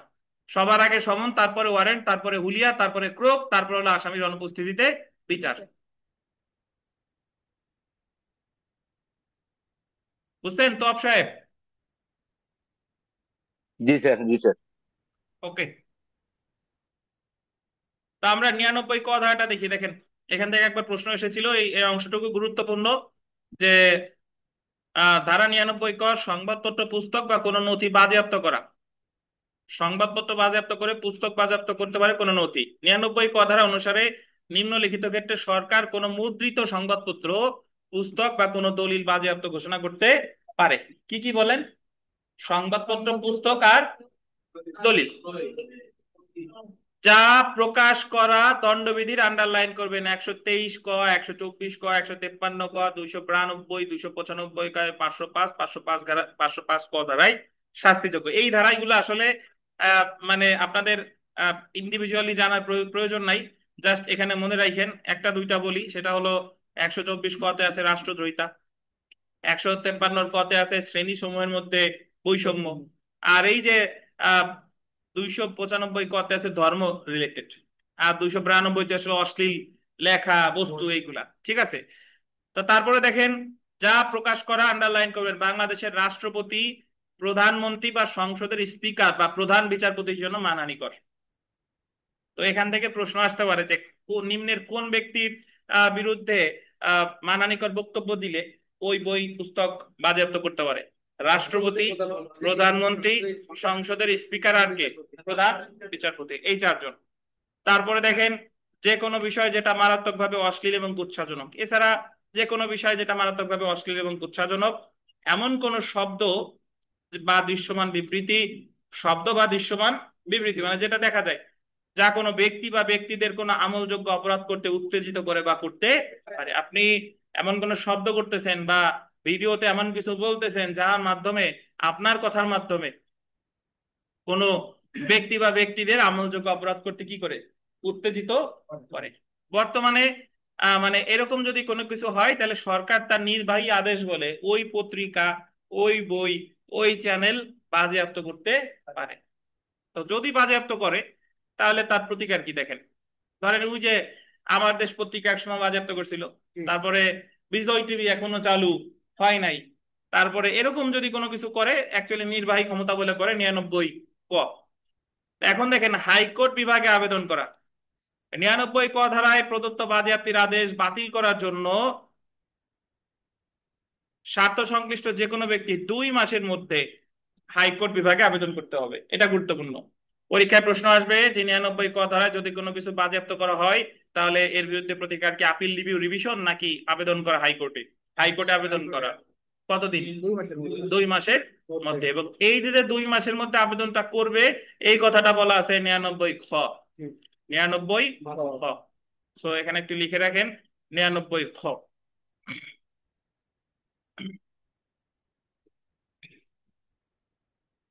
তো খুব সহজ বিষয়টা হলো যে আপনার বই, পুস্তক, দৃশ্যমান বিবৃতি এগুলা বাজেয়াপ্ত করতেছে 99 কতে। আর 4 জন ব্যক্তির কথা মনে রাখেন, রাষ্ট্রপতি, প্রধানমন্ত্রী, স্পিকার, প্রধান বিচারপতি। আর এনাদের যেটা বাজেয়াপ্ত করলো এটার বিরুদ্ধে হাইকোর্ট বিভাগে আবেদন করবেন কয় মাসের মধ্যে? 2 মাসের মধ্যে। এই কথাটা বলা আছে 99 খ। তো এখানে দেখেন সরকার the code of criminal procedure 1898 এর কোন ধারা বলে অশ্লীলতার অভিযোগে কোনো পুস্তক বাজেয়াপ্ত করতে পারে? 99 এ। বুঝছেন? ওই ক আর এ যদি থাকে প্রাধান্য পাবে এ। 99 এ আছে এক অপশনে, আর এক অপশনে আছে 99 ক। তাহলে উত্তর হবে কোনটা? এ। কারণ কারণ মূল আইনটা হচ্ছে ইংরেজিতে। আবার যদি মূল আইনটা বাংলায় হতো তাহলে আবার বাংলা লেখা প্রাধান্য পেত। তো এখানে সেলফ প্র্যাকটিসের 2 নাম্বার প্রশ্নটা ভিভিআই। এই যে দেখেন সরকার কর্তৃক বাজেয়াপ্ত কোনো সংবাদপত্র, পুস্তক, দলিল কোনো স্থানে আছে কিনা তা তল্লাশি করার জন্য তল্লাশি পরোয়ানা জারি করতে পারে যে কোনো ম্যাজিস্ট্রেট। ওই যে 99 কতে যে তল্লাশি পরোয়ানা ইস্যু করে একটু আগে পড়ছিলাম, কোন ম্যাজিস্ট্রেট? যে কোনো ম্যাজিস্ট্রেট। 3 নাম্বার দেখেন সরকার কোনো সংবাদপত্র বা পুস্তক বাজেয়াপ্ত করার আদেশ দিলে তার বিরুদ্ধে প্রতিকার কি? বাজেয়াপ্ত আদেশ বাতিলের জন্য আবেদন করতে হবে কোথায়? হাইকোর্টে। 5 নাম্বার গুরুত্বপূর্ণ 5। এখন আমরা চলে আসি তল্লাশি এবং জব্দকরণ। পুরাতন বইতে নেই, তারা জাস্ট লিখে রাখবেন জব্দ তালিকা সিজার লিস্ট 103 ধারা। জব্দ তালিকা কত ধারায়? 103 ধারায়। তো এখানে আমরা একটু পড়ি। 103 ধারায় বলা হয়েছে সাক্ষীদের উপস্থিতিতে তল্লাশি করতে হবে। ওই যে সার্চ ওয়ারেন্টের যে তল্লাশি, এই তল্লাশি কার উপস্থিতিতে করতে হবে? সাক্ষীদের। ফৌজদারি কার্যবিধির অধীন তল্লাশি করার ক্ষেত্রে যে স্থানে তল্লাশি করা হচ্ছে উক্ত স্থানের স্থানীয় সম্মানিত গোল দিবেন 2 বা ততোধিক বাসিন্দাকে সাক্ষী হিসেবে আহ্বান করবে এবং তাদের উপস্থিতিতে তল্লাশি করবে। ওই যে সাক্ষী ওইটা বলতেছে যে আপনারা আমাদের এই জায়গায় সাক্ষী হবেন। 103-এর 1 ধারা অনুসারে 2 বা ততোধিক ব্যক্তির উপস্থিতিতে তল্লাশি কর্মকর্তা তল্লাশি করবে। এবং 103-এর 2 ধারায় বলা হয়েছে তল্লাশি করার সময় উদ্ধারকৃত মালামালের একটি তালিকা তৈরি করবে যা জব্দ তালিকা বা সিজার লিস্ট নামে পরিচিত। সো যদি পরীক্ষায় প্রশ্ন আসে যে ফৌজদারি কার্যবিধির কত ধারায় জব্দ তালিকা আছে? 103 ধারায়। উক্ত জব্দ তালিকায় উপস্থিত সাক্ষীগণ স্বাক্ষর করবে এবং তারা জব্দ তালিকার সাক্ষী, সেজার লিস্ট উইটনেস হিসেবে গণ্য হবে। আদালত সমনের মাধ্যমে তাদেরকে সাক্ষী হিসেবে তলব করলে শুধুমাত্র তখনই তারা সাক্ষ্য দিতে বাধ্য থাকবে। ধরেন তারা শুধু আহ সাক্ষ্য দিচ্ছে, মানে আদালত তাদের শুধু স্বাক্ষর দিছে, এখন তারা কিন্তু আদালতে এসে ওই বিষয়ে সাক্ষ্য দিতে বাধ্য না। যদি আদালত তাদের সমন দেয় যে আপনারা সাক্ষ্য দিবেন তাহলে এসেই তারা সাক্ষ্য দিতে বাধ্য। তারপরে দেখেন যে জব্দ তালিকার সাক্ষী আদালতের নির্দেশ অনুসারে কোনো প্রকার যুক্তিসঙ্গত কারণ ব্যতীত আদালতে হাজির হতে প্রত্যাখ্যান করলে বা অবহেলা করলে উক্ত ব্যক্তি দণ্ডবিধির 187 ধারায় অপরাধ করেছে মর্মে গণ্য হবে। ওই যে এটা আমরা যে পড়ছিলাম আপনাদের মনে আহ, যে ওই যে সাহায্য চাইছে, মনে আছে? পুলিশ ম্যাজিস্ট্রেট সাহায্য চাইছে কিন্তু সাহায্য করেন নাই, সেক্ষেত্রেও 187 ধারা ছিল।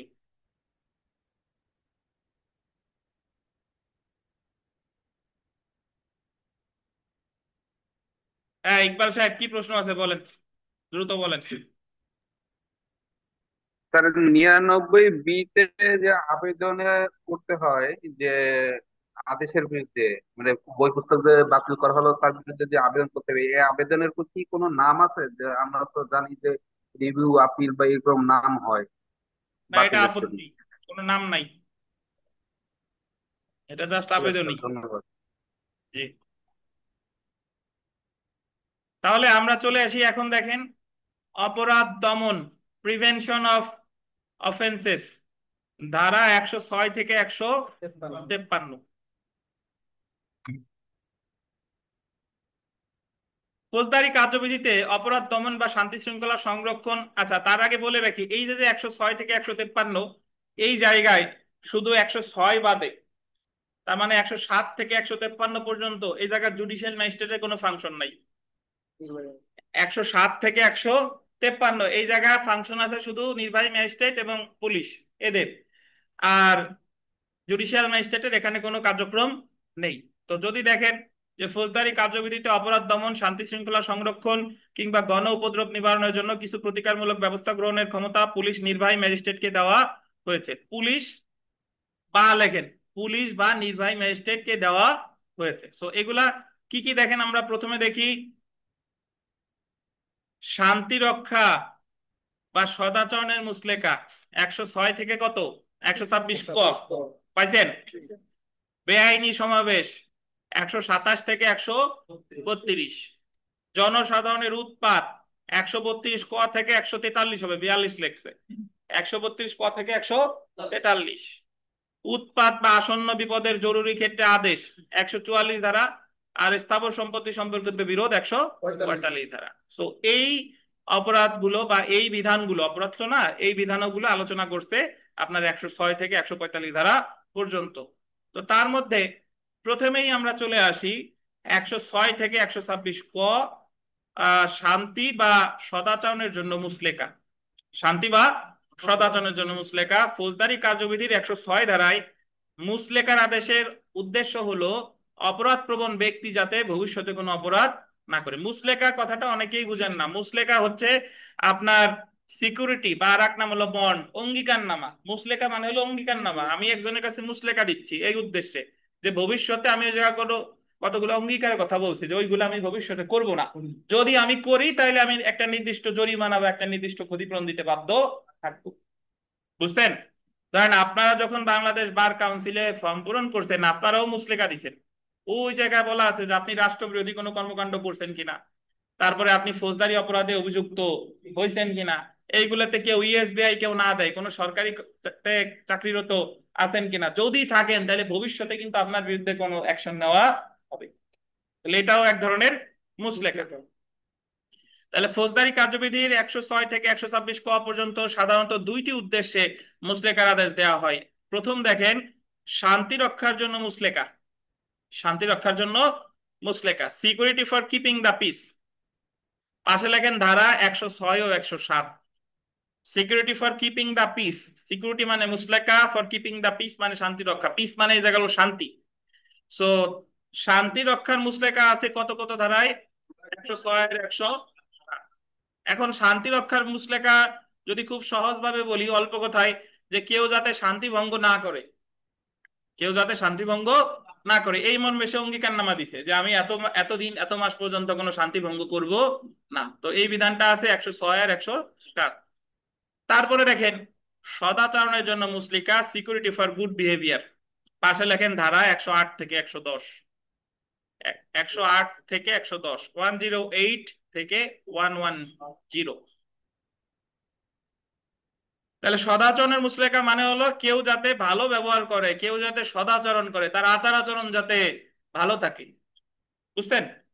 তাহলে এই যে যে আমাদের 106 থেকে 110 শান্তি রক্ষা আছে 6-7, আর সদাচরণ আছে 108, 109, 110। এখানে ভাই এই ধারাগুলো হলো প্রিভেন্টিভ নেচারের। প্রিভেন্টিভ মানে হলো এখনো ঘটনা ঘটে নাই, যাতে না ঘটে এই মর্মে পদক্ষেপ নেওয়া। বুঝছেন? হ্যাঁ, আশঙ্কা থাকলে, এখনো ঘটে নাই। আমরা যেমন ছোটবেলায় ভূমিষ্ঠ হওয়ার সাথে সাথে কিছুদিনের মধ্যে আমাদের কয়েক প্রকার টিকা দেওয়া হয় বাচ্চাদের, এই টিকাগুলোর অর্থ হলো প্রিভেন্টিভ। প্রিভেন্টিভ টাইপের মানে এই রোগগুলো যাতে ভবিষ্যতে না হয়। তাহলে এই যে যে আপনার 107 থেকে 110 কাউরে যখন আদালত ডেকে মুচলেকা নিবে, এর অর্থ হলো সে এখনো এই কাজটা করে নাই, ভবিষ্যতে যাতে না করে, ভবিষ্যতে যাতে সে অশান্তি না করে, ভবিষ্যতে যাতে সে অসদাচরণ না করে। আচ্ছা, এখন চলে আসি আমরা শান্তি রক্ষার জন্য মুচলেকা। প্রথমটা দেখেন, দণ্ডিত হবার পর শান্তি রক্ষার জন্য মুচলেকা, ধারা 106। এখন আপনারা জিজ্ঞেস করতে পারেন যে কেবল বললেন এখনো অপরাধ করে নাই, আর এই জায়গা তো লেখা আছে দণ্ডিত হবার পর শান্তি রক্ষার জন্য মুচলেকা, তাহলে কথাটা কি পরস্পর বিরোধী হয়ে গেল কিনা? না, পরস্পর বিরোধী হয় নাই। দণ্ডিত হবার পর মানে হলো সে যে কোনো একটা অপরাধ করছে, ধরেন সে একজন চোর বা সে একজন কুখ্যাত ব্যক্তি, তো সে যে কোনো একটা অপরাধ করছে, করার পরে তারা আদালত সাজা দিছে, সাজা দেওয়ার পরে বলছে যে তুমি এতদিন পর্যন্ত কোনো শান্তি ভঙ্গ করবা না। তাহলে সে কিন্তু শান্তি ভঙ্গের জন্য সাজা পায় নাই, সে সাজা পাইছে কি আর একটা অপরাধে, এবং রায় দেওয়ার সময় আদালত বলে দিচ্ছে যে তুমি আর কোনো এত এত মাস বা এতদিন পর্যন্ত কোনো প্রকার শান্তি ভঙ্গ করবা না। তো দণ্ডিত যদি বলে যে দণ্ডিত হবার পরে শান্তি রক্ষার মুচলেকা, কত ধারা? 106, বুঝছেন? আর এই 106-এর যে শান্তি রক্ষার মুচলেকা, এটা নির্বাহী ম্যাজিস্ট্রেট দেয় না, 106-এর শান্তি রক্ষার মুচলেকা দেয় বিচারিক আদালত। বিচারিক আদালত হতে পারে তিনি ম্যাজিস্ট্রেট, দায়রা আদালত, ইভেন হাইকোর্ট ডিভিশনও হতে পারে।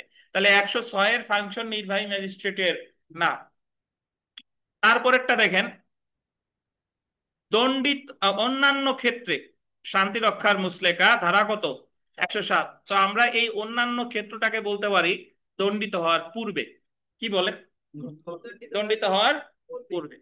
তাহলে অন্যান্য ক্ষেত্র মানে হলো যে সে এখনো অন্য কোনো অপরাধ টপরাধ কিছুই করে নাই, ওই যে আমরা নির্বাহী ম্যাজিস্ট্রেট কোর্টে 107 ধারা মামলা করেন, এই সে 107 ধারা, যাতে সে কোনো মানে সে যাতে কোনো শান্তি ভঙ্গ না করতে পারে, তাহলে এই 107-এর আদেশটা দেয় নির্বাহী ম্যাজিস্ট্রেট।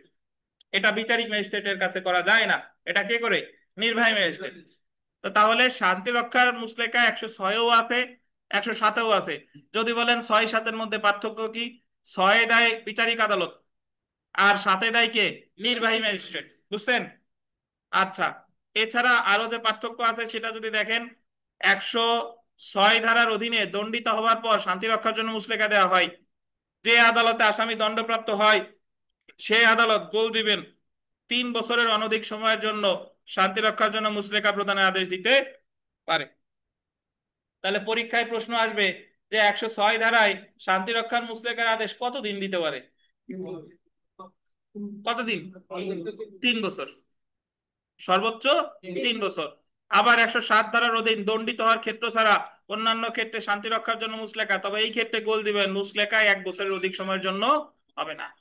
তাহলে আমার 6-এ শান্তি রক্ষার মুচলেকা হতে পারে সর্বোচ্চ কতদিন? 3 বছর, আর 7-এ 1 বছর। এটা খেয়াল রাখতে হবে যে 106 ধারায় শান্তি রক্ষার মুচলেকার আদেশ দিতে পারে সর্বোচ্চ কতদিন? 3 বছর, আর 107-এ 1 বছর। এখন আমরা জেনে রাখা ভালোতে যদি চলে আসি, দেখেন 106 ধারায় দণ্ডিত হওয়ার পর শান্তি রক্ষার জন্য মুচলেকার আদেশ গোল দিবেন আপিল আদালত বা হাইকোর্ট বিভাগ তার রিভিশন ক্ষমতা প্রয়োগ করেও দিতে পারে। তাহলে 106-এ যে শান্তি রক্ষার মুচলেকা দিচ্ছে, এটা আপিল আদালত পারে, ইভেন হাইকোর্ট বিভাগও পারে। যে দণ্ডের সাথে শান্তি রক্ষার জন্য মুচলেকা দেওয়া হয়েছিল সেই দণ্ডটি আন্ডারলাইন করবেন, আপিলে বাতিল হলে উক্ত মুচলেকা বা বন্ড বাতিল হয়ে যাবে। তারে ওই যে যে চুরির মামলায় ধরেন তারে 3 বছর কারাদণ্ড দিছিল এবং বললো যে তুমি এতদিন শান্তি রক্ষা করবা, মুচলেকা দিবা, দেখা গেল যে আপিলে গিয়ে ওই মূল দণ্ডটাই বাতিল হয়ে গেছে, তাহলে তার তো আর এই সাজাটা এই মুচলেকাও বহাল থাকবে না। তারপরে দেখেন 106 এবং 107 এবং 106 ধারার মধ্যে পার্থক্য হলো এই যে 106 ধারায় যে আদালত আসামিকে দণ্ড দেয় সেই আদালত শান্তি রক্ষার জন্য মুচলেকার আদেশ দিতে পারে, আর 107 ধারার অধীন শান্তি রক্ষার জন্য মুচলেকার আদেশ আন্ডারলাইন করবেন জেলা ম্যাজিস্ট্রেট বা অন্য কোনো নির্বাহী ম্যাজিস্ট্রেট দিতে পারে। তাহলে যদি ভাই পরীক্ষায় প্রশ্ন আসে যে শান্তি রক্ষার মুচলেকার আদেশ কে দিতে পারে? বিচারিক আদালতও পারে, নির্বাহী ম্যাজিস্ট্রেটও পারে। বিচারিক আদালত পারে বা হাইকোর্ট ডিভিশন পারে, আপিল ডিভিশন আপিল আদালত পারে 106 ধারায়, আর নির্বাহী ম্যাজিস্ট্রেট পারে কততে? 107 ধারায়। এখন এখানে একটা ছক আছে, এই ছকটা গুরুত্বপূর্ণ। 107 থেকে 110 পর্যন্ত কে কোথায় দিতে পারে এটা আমাদের মনে রাখতে হবে। দেখেন এর মধ্যে অলরেডি আমরা দুইটা পড়ে ফেলেছি। 107 ধারা দেখেন, দণ্ডিত হওয়ার ক্ষেত্র ছাড়া অন্যান্য ক্ষেত্রে শান্তি রক্ষার জন্য মুচলেকা সর্বোচ্চ কত? 1 বছর। 108 দেখেন, রাষ্ট্রদ্রোহমূলক বিষয় প্রচারকারী ব্যক্তির সদাচরণের মুচলেকা সর্বোচ্চ কত? এটা আমরা পড়ি নাই। 107 পর্যন্ত হলো শান্তি রক্ষা, আর 108, 9, 10 এই তিনটা হলো কি? সদাচরণ। তো সদাচরণের প্রথম যেটা দেখেন, রাষ্ট্রদ্রোহমূলক বিষয় প্রচারকারী ব্যক্তির সদাচরণের মুচলেকা সর্বোচ্চ কত? 1 বছর। মানে যদি এরকম কোন প্রেক্ষাপট দেখা দেয় যে একজন ব্যক্তি রাষ্ট্রধর্মূলক বিষয় প্রচার করতে পারে, তা তারে বিরত রাখার জন্য সদাচরণের মুচলেকা দিতে পারে কত ধারায়? 108 ধারায়। কতদিন? 1 বছর। 109 দেখেন, ভবঘুরে সন্দেহভাজন ব্যক্তিদের সদাচরণের মুচলেকা। ভবঘুরে সন্দেহভাজন সর্বোচ্চ কত? 1 বছর। 110 দেখেন, অভ্যাসগত অপরাধীদের হ্যাবিচুয়াল অফেন্ডারদের সদাচরণের মুচলেকা সর্বোচ্চ কত? 3 বছর। তো তাহলে এই 108 রাষ্ট্রদ্রোহিতা, ভবঘুরে সন্দেহভাজন, 109 অভ্যাসগত অপরাধী, কত? 110। আপনি মনে রাখার সুবিধার্থে 106 আর 110 3 বছর, আমাদের গুলো সব এক। 106 3 বছর আর 110 3 বছর। এর মধ্যে 106-7 শান্তি রক্ষা, আর সদাচরণ 108, 109, 110। যদি কোথাও বলে যে শান্তি সদাচরণের মুচলেকা কি বিচারিক আদালত দিতে পারে কিনা? পারে? পারে না। সদাচরণের মুচলেকা এই যে দেখেন, জেলা ম্যাজিস্ট্রেট বা অন্য কোনো নির্বাহী ম্যাজিস্ট্রেট। বুঝতে পেরেছেন? তাহলে এই জিনিসগুলো আপনার একটু কষ্ট করে মনে রাখতে হবে। দণ্ডিত হওয়ার পূর্বে, দণ্ডিত হওয়ার পর শান্তি রক্ষা 106 3 বছর। দণ্ডিত হওয়ার ক্ষেত্র ছাড়া অন্যান্য ক্ষেত্রে 107 শান্তি রক্ষা 1 বছর। রাষ্ট্রদ্রোহিতার ক্ষেত্রে সদাচরণ 1 বছর। সন্দেহভাজন ভবঘুরের ক্ষেত্রে সদাচরণ 1 বছর। আর অভ্যাসগত অপরাধীর ক্ষেত্রে সদাচরণ 3 বছর। কত? 110। হ্যাঁ বলেন। তাহলে শুধু এই 106 শুধুমাত্র বিচারিক ম্যাজিস্ট্রেট পারে, জি আর এই 7, 8, 9, 10 এই ক্ষেত্রে শুধু জেলা ম্যাজিস্ট্রেট বা নির্বাহী ম্যাজিস্ট্রেট? জি, এই হলো প্রশ্ন।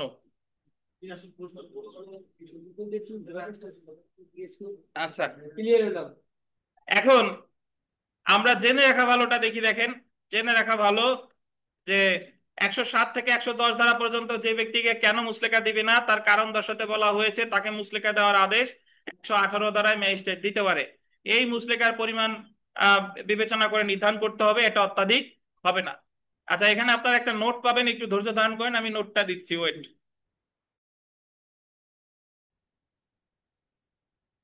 তো এখানে দেখেন যে আমরা এতক্ষণ ধরে পড়লাম যে কোন মুচলেকা কিসের জন্য, কত ধারায়, কত দিনের জন্য আছে। বাট এই মুচলেকা দেওয়ার ক্ষেত্রে, এই মামলা যখন আপনি পিটিশন আকারে, যখন আপনি একজন নির্বাহী ম্যাজিস্ট্রেটের কাছে দায়ের করবেন, তখন তিনি কি কি পদ্ধতি অনুসরণ করবে এই পদ্ধতি সম্পর্কে বলছে 112 থেকে 119 ধারা।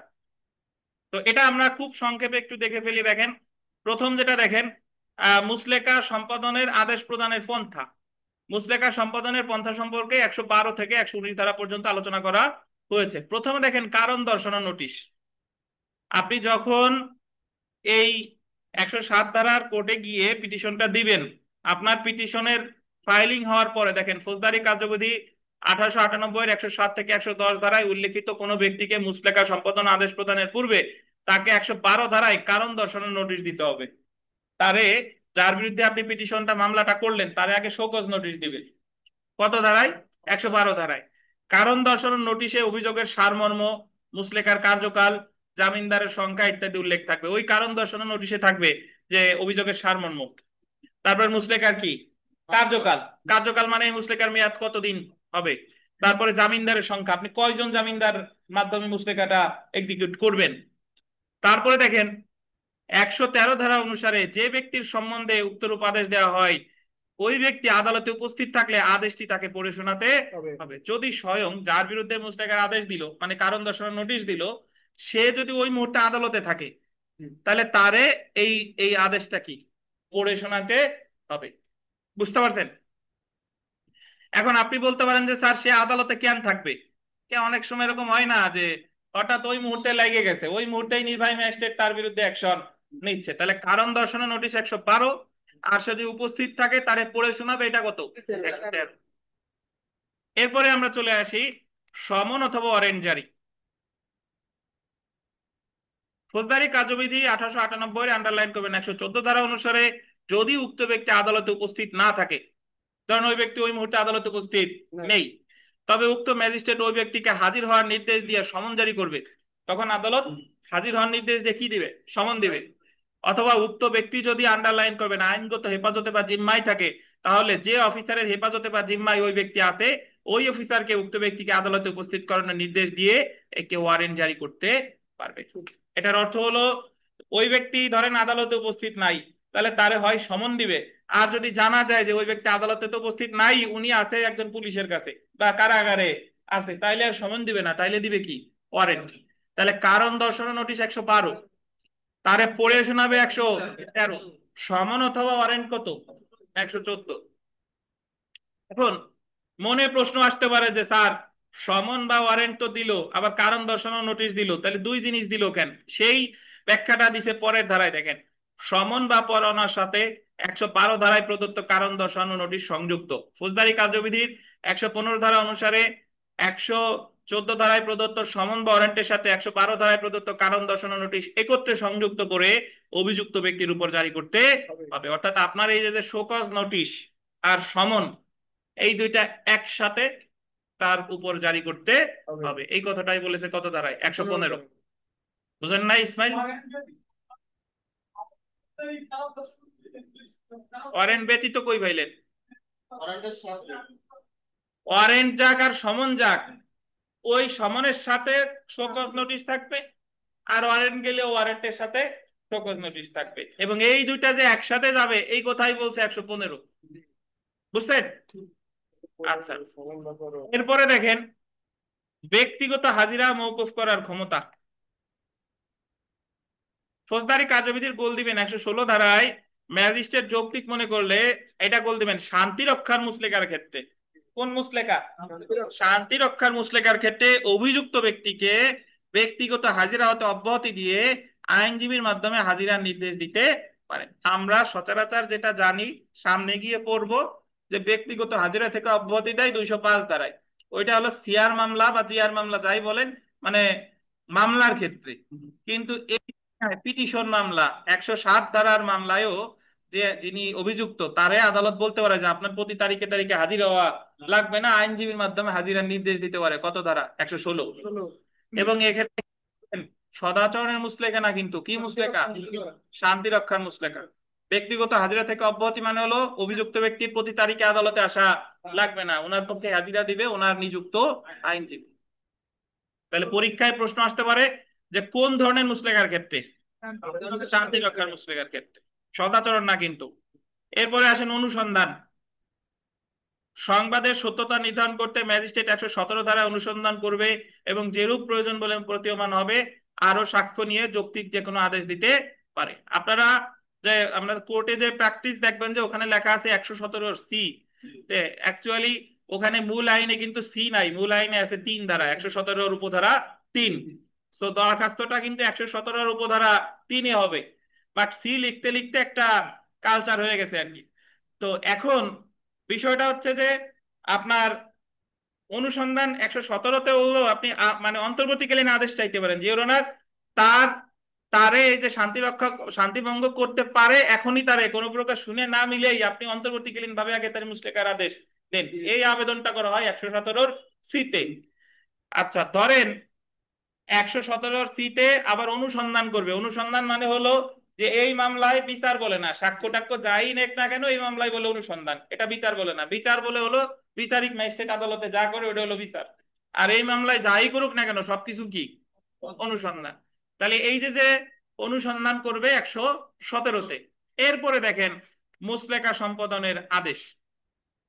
অনুসন্ধান কইরা 117-তে অনুসন্ধান করে যদি মনে হয় যে না এ আসলেই শান্তি ভঙ্গ করতে পারে, তাহলে ওর বিরুদ্ধে বন্ড এক্সিকিউটের নির্দেশ দিবে, বন্ড সম্পাদনের নির্দেশ দিবে বা মুসলেকা সম্পাদনের নির্দেশ দিবে। কত ধারা? 118 ধারা। এই যে দেখেন 118 ধারা অনুসারে 117 ধারা উল্লেখিত অনুসন্ধানের পর যদি প্রমাণিত হয় যে শান্তি রক্ষার জন্য জামিনদার সহ বা বিনা জামিনদারে একটি মুসলেকা সম্পাদন করা প্রয়োজন, তাহলে উক্ত ম্যাজিস্ট্রেট এসে সে মর্মে আদেশ দিবে। উল্লেখ্য যে 118 ধারায় মুসলেকা সম্পাদনের আদেশ দিলে সংক্ষুব্ধ পক্ষ ফৌজদারি কার্যবিধি 1898 আন্ডারলাইন করবেন 406 ধারায় দায়রা জজ আদালতে আপিল করতে পারে। তাহলে সবকিছু শেষে আদালত যদি বলে যে আপনি মুসলেকা সম্পাদন করবেন, 118তে আদেশ দিল, তাহলে সংক্ষুব্ধ ব্যক্তির প্রতি কার আপিল? কোথায়? দায়রা জজের কাছে। কত ধারায়? 406। আজকে আমরা দুইটা আপিল পাইছি।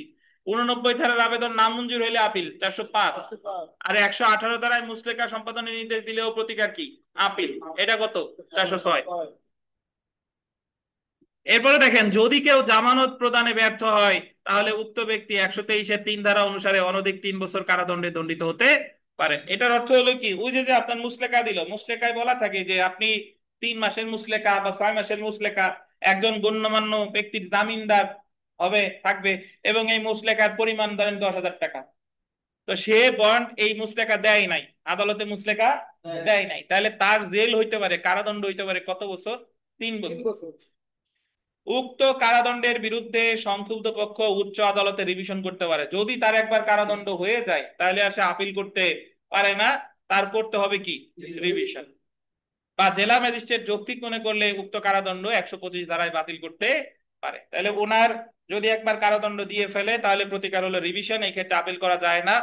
অথবা জেলা ম্যাজিস্ট্রেট, যিনি ডিস্ট্রিক্ট ম্যাজিস্ট্রেট, ইনি এটা বাতিল করতে পারে কত ধারায়? 125 ধারায়। আমি খুব সহজে আরেকবার বলি, দেখেন যে শো কজ নোটিশ 112, উপস্থিত থাকলে তারে পড়ে শোনাবে 113। শো কজ নোটিশের সাথে সমন অথবা মানে যদি সে উপস্থিত না থাকে তাহলে সমন বা ওয়ারেন্ট দিবে 114। শো কজ নোটিশ, সমন বা ওয়ারেন্ট একসাথে যাবে 115। শান্তি রক্ষার মুসলেকার ক্ষেত্রে ব্যক্তিগত হাজিরা থেকে অব্যাহতি 116। অনুসন্ধান করবে 117। আর অনুসন্ধান করে যদি মনে হয় যে এর দ্বারা শান্তিভঙ্গ হতে পারে তাহলে তার মুসলেকা সম্পাদনের নির্দেশ দিবে 118। আর মুসলেকা সম্পাদনের নির্দেশ দিলে এর বিরুদ্ধে প্রতিকার কি? আপিল। আর যদি সে মুসলেকা সম্পাদন করে নাই, আপিলও করে নাই, আবার মুসলেকাও দেয় নাই, তাহলে তার কারাদণ্ড হইতে পারে 123 ধারায় সর্বোচ্চ 3 বছর। এই কারাদণ্ডের বিরুদ্ধে আপিল করা যাবে না, করতে হবে কি? রিভিশন। বা জেলা ম্যাজিস্ট্রেট মনে করলে 125 ধারায় এই কারাদণ্ড বাতিল করতে পারে। বুঝছেন? এখন কি কার? ও আমার মুখস্থ, তাই? মুখস্থ নাই। আপনি যে কোনো কাজ যদি রেগুলার করেন, এ তো না বুঝেও 100 মনের মধ্যে। আচ্ছা দেখেন, তো যাই হোক, 106 থেকে 108 দ্বারা বিনাশ্রম কারাদণ্ড। এই যে 3 বছর কারাদণ্ড, এটা ভিভিআই ভাই, এই লাইনটা 106 থেকে 108 দ্বারা এটা হবে কি কারাদণ্ড? বিনাশ্রম কারাদণ্ড। আর 109 থেকে 110 এটা হবে কি? সশ্রম অথবা বিনাশ্রম। বুঝছেন? 106 থেকে 108 পর্যন্ত হলো বিনাশ্রম, ওই যে 3 বছর। আর 9-10 এটা সশ্রম হইতে পারে, বিনাশ্রম হইতে পারে। এখন আমরা সর্বশেষ ধারা এখান থেকে একটু দেখে ফেলে অব্যাহতি। অব্যাহতি মানে হলো উনি অনুসন্ধান করার পরে দেখছে যে এ আসলে ভদ্রলোক, এর শান্তি ভঙ্গের কোনো আশঙ্কা নাই, এ দিনেশও না, এ আরিফও না, এর দ্বারা শান্তি ভঙ্গের কোনো আশঙ্কা নাই, তাইলে তো আর ওনারে বন্ড সম্পাদনের নির্দেশ দিবে না, 118তে আদেশ দিবে না, তাহলে ওনার অব্যাহতি দেবে 119 ধারায়। এই যে দেখেন, ফৌজদারি কার্যবিধির 119 ধারা অনুসারে শান্তি রক্ষা বা সদাচরণের জন্য মুসলেকা সম্পাদন প্রয়োজনীয় না হলে আদালত উক্ত ব্যক্তিকে অব্যাহতি দিতে পারে। 119 ধারা বলা হয়েছে 117 ধারার অধীন অনুসন্ধানের পর যদি এটা প্রমাণিত হয় যে যার সম্পর্কে অনুসন্ধান করা হলো শান্তি রক্ষা বা সদাচরণের জন্য তার একটি মুসলেকা সম্পাদন করা প্রয়োজন নেই, তাহলে ম্যাজিস্ট্রেট নথিতে সেই মর্মে অভিমত লিপিবদ্ধ করবে, এবং উক্ত ব্যক্তি যদি শুধুমাত্র অনুসন্ধানের উদ্দেশ্যে হেফাজতে থাকে তাহলে তার মুক্তি দিবে। আমার এত ধারা মনে রাখার প্রয়োজন নাই, আপনি জাস্ট মনে রাখবেন যে অব্যাহতি দিবে কত ধারা? 119। বুঝছেন? এখন আমরা আইন পাঠে চলে আসি। দেখেন, এই জায়গা জেনে রাখা ভালো, যা আছে এগুলো ইনশাল্লাহ পারবো। 107 থেকে 110 ধারা পর্যন্ত যে ব্যক্তিকে কেন মুসলেকা দিবে না তার কারণ দর্শাতে বলা হয়েছে, তাকে মুসলেকা দেওয়ার আদেশ 118 ধারায় ম্যাজিস্ট্রেট দিতে পারে। তাহলে মুসলেকা দেওয়ার আদেশ তো 118তেই দেয় নাকি? 118তেই দেয়। একটু অপেক্ষা করেন।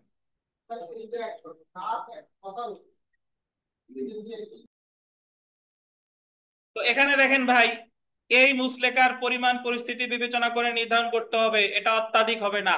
যদি পরীক্ষায় প্রশ্ন আসে, হ্যাঁ আসসালামু আলাইকুম, আমরা 118 ধারায় মুসলেকার আদেশ দিলে তা আপিলযোগ্য আদেশ, এটা আমরা ওই পেজেই পড়ে আসছি। কত ধারায় আপিল করবে বলেন? 406।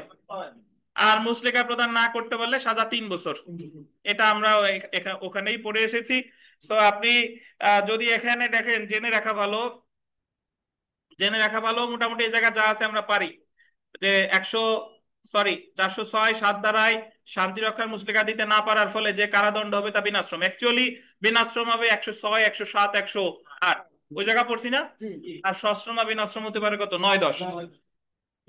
সব শেষের পয়েন্টটা দেখেন, বিগত বছরের উপরে মামলার প্রেক্ষাপট অনুসারে প্রত্যেকটি জরিমানার পরিমাণ নির্ধারণ করা হবে, তা অত্যাধিক হবে না।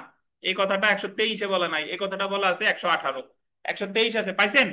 বিগত বছরের উপরে দেখেন যে মামলার প্রেক্ষাপট অনুসারে প্রত্যেকটি জরিমানার পরিমাণ নির্ধারণ করা হবে, এটা অত্যাধিক হবে না, পাইছেন? এটা 123 লেখা আছে, এটা লিখবেন 118, পাইছেন? 23-3 লেখা আছে, এটা স্যার। হ্যাঁ, জেনারেল ভালো লাগছে 118, জি।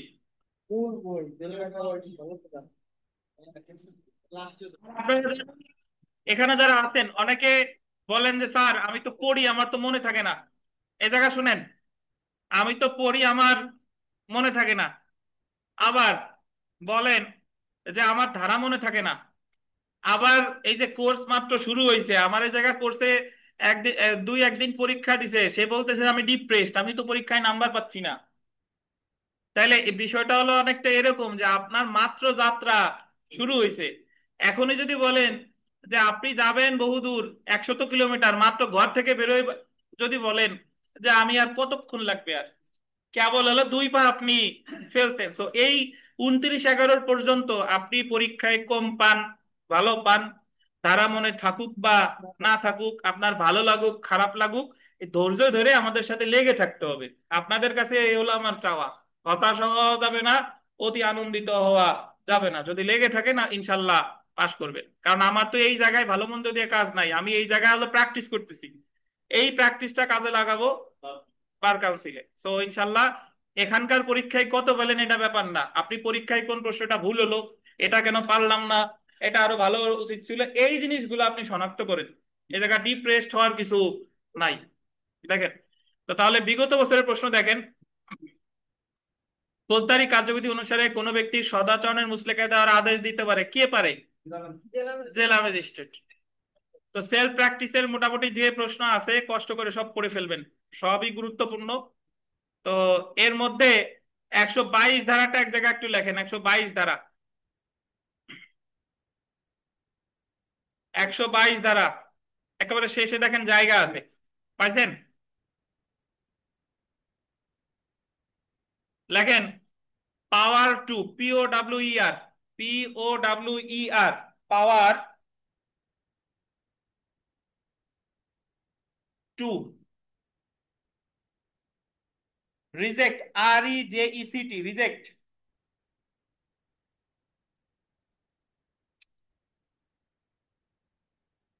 Reject sureties, SURETIES।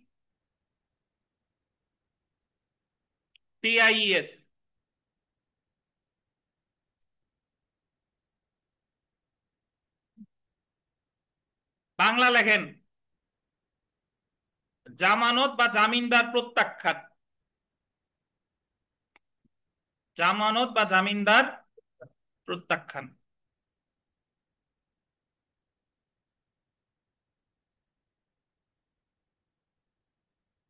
লিখছেন? জামানত বা জামিনদার প্রত্যাখ্যান মানে হলো কি, আগে আমার ব্যাখ্যাটা শুনেন। ব্যাখ্যাটা হলো এরকম যে আপনি, আপনারে বললো যে আপনি 6 মাসের মুচলেকা দিবেন এবং একজন গণ্যমান্য ব্যক্তির জামিনদার থাকবে। এখন গণ্যমান্য ব্যক্তি হিসেবে আপনি আমার দিনেশকে নিয়ে গেছেন যে এই যে হলো আমার জামিনদার।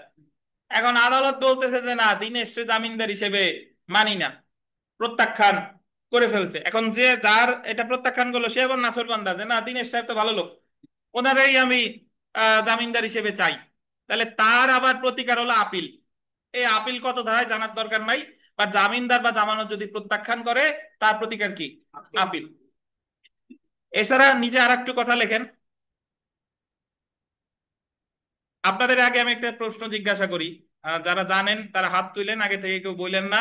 সেটা হলো যারা আপনারা যারা কোর্টে যান, তো আপনারা যারা এই যে 107 ধারায় বা 108, 9, 10, 7 ধারার কোর্টে যাদের আদেশ দেয় যে আপনারা মুচলেকা দেন, বন্ড এক্সিকিউট করে, সর্বোচ্চ তো 1 বছর দিতে পারে, 2 মাস, 3 মাস, 4 মাস, যাই দেখ না কেন, তখন সে বন্ড দিছে। বন্ড দিছে মানে কি, সে যাতে শান্তি ভঙ্গ না করে। এখন সে বন্ড দেওয়ার পরে পরে যায় যদি শান্তি ভঙ্গ করে, তাইলে তার কি হবে? বন্ড তো দিছে শান্তি ভঙ্গ যাতে না করে। এখন সে ঠিকই বন্ড পার 1 মাস ভালো ছিল, পরের মাসে গিয়ে শান্তি ভঙ্গ করছে, মানে যে কারণে বন্ড দিছিল বন্ডের শর্ত ভঙ্গ করছে, তাহলে কোর্টে আপনারা তার বিরুদ্ধে কি করেন বলেন?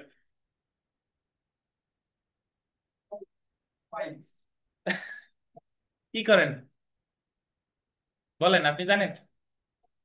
জানেন? আমার দিনেশ কি জানে কিনা শুনি। হ্যাঁ, সার্টিফাইড নকল উঠানোর জন্য আগে 2000 নেবে, তারপরে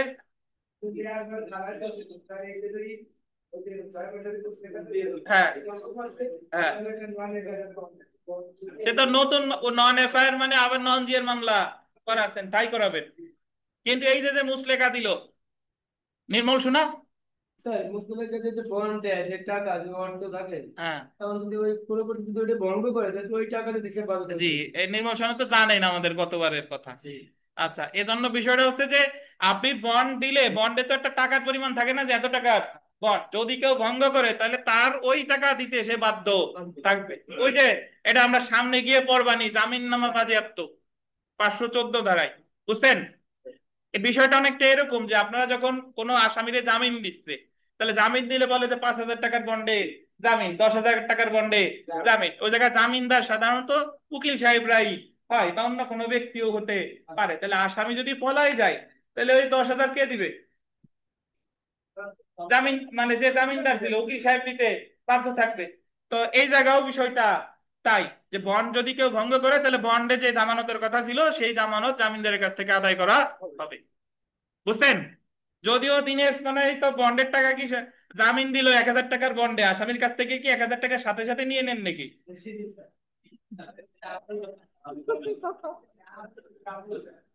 বললেন? আচ্ছা, তাহলে তো বিচারককে দিয়ে কায়দা করে বলাইতে হবে যে 1,000 টাকার বন্ডে না দিয়ে বেশি টাকার বন্ডে জামিন দেন, যাতে আসামির চাইতে বেশি নেওয়া যায়। 5,000 টাকার বন্ডে বেল বন্ড দিতে হবে, তাড়াতাড়ি টাকা দাও। ঠিক। আচ্ছা, এখানে সর্বশেষ প্রশ্নটা দেখেন, 22 নাম্বার। শান্তি রক্ষা বা সদাচরণের মুচলেকার জন্য জামিনদারকে অব্যাহতি, ডিসচার্জ অফ সিউরিটিস, জামিনদারের অব্যাহতি, এটা আসলে দেখেন আছে, কে দিতে পারে? জেলা ম্যাজিস্ট্রেট। পাশে দেখেন ধারা লেখা আছে 126, পাইছেন? এর নিচে লেখেন 502 ধারা, 502 ধারা, 126-এর নিচে লেখেন 502 ধারা। অর্থাৎ ফৌজদারি কার্যবিধিতে জামিনদারের অব্যাহতি আছে 2টা ধারায়, একটা হলো 126, আর একটা হলো কত? 502। জামিনদারের অব্যাহতি মানে হলো যে যে যে যার জামিনদার হইছে, এখন সে নিজে এসে বলতে পারে যে আমি আর ওর জামিনদার হইতে চাই না, তাহলে এইভাবেও দিতে পারে। বা আদালত যদি মনে করে যে এর জামিনদার হিসেবে চেঞ্জ করা দরকার, আর একজন জামিনদার হওয়া দরকার, এই সব ক্ষেত্রে জামিনদারের অব্যাহতি দেয় জেলা ম্যাজিস্ট্রেট দেয় 126 ধারায়, আর অন্যান্য ক্ষেত্রে দেয় কত ধারায়? 502 ধারায়।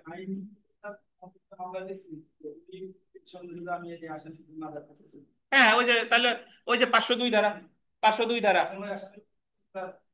বন্ড দিতে হবে, এটাই বলা আছে 502 ধারায়। তারে ডাকবে যে নতুন করে বন্ড না দিলে তার জামিন ক্যান্সেল, আবার ভিতরে যাবে।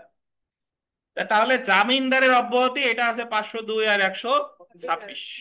তো এই ছিল আমাদের শান্তি রক্ষা এবং সদাচরণের মুচলেকা। খুব সংক্ষেপে আমরা পড়লাম, এতটুকু পড়লেই ইনশাল্লাহ এখান থেকে পাবেন। তো যতটুকু পড়লাম, এটা নিয়ে আপনাদের মধ্যে কোনো প্রশ্ন আছে কিনা দয়া করে জিজ্ঞাসা করেন।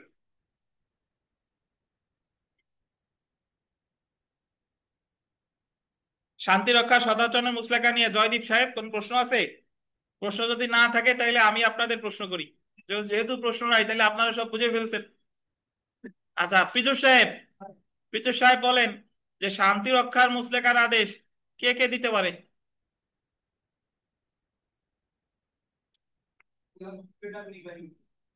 হ্যাঁ, বলেন।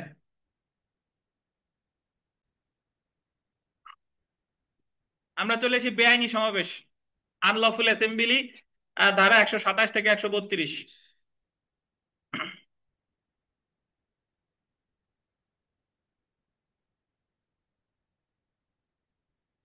আচ্ছা, একজন উনি প্রশ্ন করছেন, ওরা একটু বলে দিই যে সেকেন্ড প্রশ্ন, দণ্ডিত হবার পর শান্তি রক্ষার জন্য মুচলেকার আদেশ দিতে পারে। বিচারিক আদালত পারে, আপিল আদালত পারে, রিভিশন আদালত পারে, সবগুলোই তো পারে। বিচারিক আদালতও যেরকম আদালত, আপিল আদালত ওই বিচারিক আদালতের মধ্যেই, মানে ওটা তো জুডিশিয়ারির মধ্যেই পড়ে, বিচারিকের মধ্যে। রিভিশন আদালত পড়ছি আমরা। আচ্ছা, আমরা চলে আসি বেআইনি সমাবেশ। ভাই, বেআইনি সমাবেশ আসলে কাকে বলে সেই সংজ্ঞা ফৌজদারি কার্যবিধিতে দেয় নাই। বেআইনি সমাবেশ সম্পর্কে বলছে দণ্ডবিধির 141 ধারায়, ওই জায়গায় বলছে 5 বা ততোধিক ব্যক্তি বেআইনি কোনো কাজ করলে তারা বেআইনি সমাবেশ বলে। আমরা এই জায়গায় সবাই মিলে আছি, 5 বা ততোধিক ব্যক্তি এই জায়গায় আছি, আমাদের সমাবেশটা বেআইনি সমাবেশ হয় নাই। আমরা যদি যাই কাউরে গালাগালি করি, ঘর ভাঙচুর করি, টায়ার পুরাই, আইনগত প্রক্রিয়া বলবৎ করে বাধা দেই, তাহলে আমাদের সমাবেশ হয়ে যাবে বেআইনি সমাবেশ। বুঝছেন? তাহলে এই বেআইনি সমাবেশ সম্পর্কে বলছে 127 থেকে 132, জেনে রাখা ভালো। দেখেন, 127 ধারা অনুযায়ী নির্বাহী ম্যাজিস্ট্রেট বা পুলিশ অফিসার বেআইনি সমাবেশ গোলদিবের ছত্রভঙ্গ করার আদেশ দিতে পারে। তাহলে পরীক্ষায় প্রশ্ন আসবে যে বেআইনি সমাবেশ ছত্রভঙ্গ করার আদেশ কে দিতে পারে? নির্বাহী ম্যাজিস্ট্রেট বা পুলিশ অফিসার। পুলিশ অফিসারের এই জায়গায় একটু লেখেন থানার ভারপ্রাপ্ত কর্মকর্তা। পুলিশ অফিসারের ওখানে লেখেন থানার ভারপ্রাপ্ত কর্মকর্তা।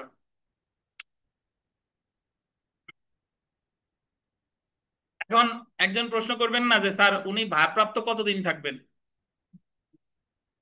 থানার ভারপ্রাপ্ত কর্মকর্তা দিনেশ কতদিন ভারপ্রাপ্ত থাকবে?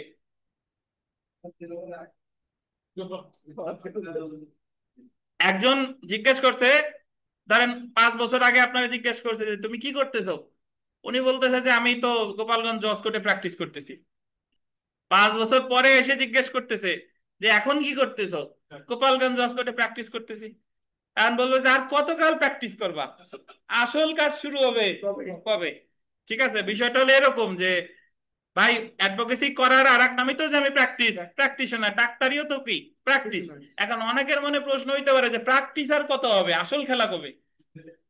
তা ভারপ্রাপ্ত থানার ভারপ্রাপ্ত অফিসার যে ভারপ্রাপ্তই আছে, উনি আসল অফিসার, ভারপ্রাপ্ত ওনার স্থায়ী হবে কবে? উনি আজীবনই ভারপ্রাপ্ত, ওনার যে স্থলাভিষিক্ত হবে সেও থানার ভারপ্রাপ্ত। তাহলে নির্বাহী ম্যাজিস্ট্রেট বা পুলিশ অফিসার বেআইনি সমাবেশ ছত্রভঙ্গ করার আদেশ দিতে পারে। পরেরটা দেখেন, যদি কোনো উপায়ে, যদি অন্য কোনো উপায়ে ছত্রভঙ্গ করা না যায়, ধরেন ম্যাজিস্ট্রেট বা পুলিশ অফিসার এসে ছত্রভঙ্গ করতে পারে নাই, এবং জননিরাপত্তার স্বার্থে গোল দিবেন সামরিক শক্তি প্রয়োগ করে একটি বেআইনি সমাবেশ ছত্রভঙ্গ করা যায়, তাহলে প্রথমেই কিন্তু সামরিক শক্তি প্রয়োগ করবে না। প্রথমে ওনার নির্বাহী ম্যাজিস্ট্রেট বা পুলিশ ছত্রভঙ্গ, পুলিশের মধ্যে কে? থানা ভারপ্রাপ্ত কর্মকর্তা। ওনারা যদি ব্যর্থ হয় তাহলে করবে কে? সামরিক শক্তি প্রয়োগ। এখন প্রশ্ন আসে যে মেট্রোপলিটন এলাকায় সামরিক শক্তি প্রয়োগ দ্বারা বেআইনি সমাবেশ ছত্রভঙ্গ করার আদেশ দিতে পারে পুলিশ কমিশনার। মেট্রোপলিটন এলাকায় আদেশ দিবে কে? Police commissioner. আর মেট্রোপলিটন এলাকার বাইরে হইলে কে? নির্বাহী ম্যাজিস্ট্রেট। তো যদি পরীক্ষায় প্রশ্ন আসে যে মেট্রোপলিটন এলাকায় সামরিক শক্তি প্রয়োগের আদেশ দিবে কে? Police commissioner. আর মেট্রোপলিটন এলাকার বাইরে নির্বাহী ম্যাজিস্ট্রেট। তারপরে দেখেন যে গণ উৎপাত অপসারণের জন্য শর্তাধীন আদেশ দিতে পারে conditional order for removal of public nuisance জেলা ম্যাজিস্ট্রেট বা নির্বাহী ম্যাজিস্ট্রেট। ধারা কত? 133। পরীক্ষায় এই প্রশ্নই আসবে যে গণ উৎপাত প্রতিরোধের জন্য কে আদেশ দিতে পারে? জেলা ম্যাজিস্ট্রেট বা নির্বাহী ম্যাজিস্ট্রেট। এখন গণ উৎপাত কাকে বলে শুনেন ভাই, গণ উৎপাত মানে হলো যে আমার চারপাশে এমন একজন এমন একটা কাজ করতেছে যে কারণে আমি বিরক্ত হচ্ছি। হতে পারে সেটা ইট ভাঙা মেশিনের শব্দ, হতে পারে সেটা গান বাজনা, হতে পারে সে কুকুর পালে, হতে পারে সে রাস্তা অর্ধেক দখল করে কনস্ট্রাকশন কাজ করতেছে, এগুলা সবই কি বলে? গণ উৎপাত। কেউ শখ করে ধরেন রয়্যাল বেঙ্গল টাইগার পালতেছে, প্রায় তার আশেপাশের লোকজন রে হানা দেয়, এটা একটা কি? গণ উৎপাত। রাস্তার কনস্ট্রাকশন কাজ করতেছে, বালি ফেলাই রাখছে অর্ধেক, এটা একটা কি? গণ উৎপাত। বিল্ডিং এর কাজ চলতেছে, সিকিউরিটি মূলক কোনো পদক্ষেপ নেন নেই, প্রায় উপর থেকে ইট টিট পড়ে, এটা একটা কি? গণ উৎপাত। আপনি কুকুর পালেন, আপনার কুকুরে প্রায় আশেপাশের লোকজন রে কামড় দেয়, এটা একটা কি? গণ উৎপাত। আপনি প্রায় বেসুরা গলায় গান করেন, একবার করলে সমস্যা নাই, কিন্তু আপনার গানের কারণে আশেপাশের লোকজন স্থির থাকতে পারে না, এটা একটা কি? গণ উৎপাত। বুঝতে পারছেন? দিনে এসেও কিন্তু গণ উৎপাত করে, রাত 2টা 3টার সময় ফোন দেয়। আবার ওনারেও আমি করি, ওনারে আবার 2 ঘন্টা পরে আমি ফোন দিই। একদিন 4টার সময় দিছিলাম না ফোন, মনে আছে? আচ্ছা, তাহলে বিগত বছরের প্রশ্ন দেখেন যে মহানগর এলাকায় বেআইনি সমাবেশ ছত্রভঙ্গ করার জন্য সামরিক শক্তি প্রয়োগের আদেশ দিতে পারে কে? মহানগর এলাকায় কে বলেন? আর এটা যদি মহানগর এলাকার বাইরে হইতো তাইলে কে? নির্বাহী ম্যাজিস্ট্রেট। সেলফ প্র্যাকটিসের অ্যাক্ট গুরুত্বপূর্ণ, 1, 4, 5, 9 নাম্বারটা দেখেন, গণ উৎপাত অপসারণের জন্য জেলা ম্যাজিস্ট্রেট বা অন্য কোনো নির্বাহী ম্যাজিস্ট্রেট কর্তৃক প্রদত্ত শর্তাধীন আদেশ। এটা শর্তাধীন আদেশ, বিষয়ে প্রশ্ন তোলা যাবে না। দেখেন কোন আদালতে? দেওয়ানি আদালতে। 3টে স্টার দেন, 3টা। এটা বিবিআই 9 নাম্বার। মানে জেলা ম্যাজিস্ট্রেট বা নির্বাহী ম্যাজিস্ট্রেট গণ উৎপাত রিলেটেড যদি কোনো আদেশ দেয় এবং ওই আদেশ রিলেটেড যদি কোনো মামলা দেওয়ানি আদালতে হয়, তাহলে এই সংক্রান্ত কোনো প্রশ্ন দেওয়ানি আদালতে তোলা যাবে না। এটা মনে রাখেন। আর 10 নম্বর প্রশ্নটা দেখেন, গণ উৎপাত অপসারণের জন্য জেলা ম্যাজিস্ট্রেট বা অন্য কোনো নির্বাহী ম্যাজিস্ট্রেট কর্তৃক প্রদত্ত শর্তানীর আদেশ অমান্য করার জন্য কোনো ব্যক্তি দণ্ডিত হইতে পারে দণ্ডবিধির কত দ্বারাই? 188 দ্বারাই। মানে গণ উৎপাত প্রতিরোধের জন্য আদেশ দিতে যে আপনি কুকুরে বেরি পরাই রাখেন, বাট তারপরও সে রাখে নাই, তাহলে সে দণ্ডিত হবে দণ্ডবিধির কত ধারায়? 188 ধারায়। সব শেষের প্রশ্নটাও খুবই গুরুত্বপূর্ণ, যে ফৌজদারি কার্যবিধির ড্যাশ ধারায় ম্যাজিস্ট্রেট নিষেধাজ্ঞা জারি করতে পারে? 142 ধারায়। এটা ভিভিআই। সাধারণত ইনজাংশন জারি করা হয় দেওয়ানি মামলায়, নিষেধাজ্ঞা, কিন্তু ফৌজদারি মামলায়ও নিষেধাজ্ঞার বিধান আছে। কত ধারায়? 142। এই জায়গায় একটু স্টার দিয়ে লেখেন, গণ উৎপাত প্রতিরোধে। গণ উৎপাত প্রতিরোধে, গণ উৎপাত প্রতিরোধে। তাহলে নিষেধাজ্ঞা জারি করতে পারে কি প্রতিরোধে? গণ উৎপাত প্রতিরোধে। কত ধারায়? 142 ধারায়। এই নিষেধাজ্ঞাটা দিতে পারে ওই জেলা ম্যাজিস্ট্রেট বা নির্বাহী ম্যাজিস্ট্রেট। বুঝছেন? বা নির্বাহী ম্যাজিস্ট্রেট। এই জায়গার ফাংশন তো সবই জেলা ম্যাজিস্ট্রেট বা নির্বাহী ম্যাজিস্ট্রেট, আগেই বলছি। 107 থেকে 153 পর্যন্ত যা আছে সব জেলা ম্যাজিস্ট্রেট বা নির্বাহী ম্যাজিস্ট্রেট, মাঝে মাঝে পুলিশ অফিসার।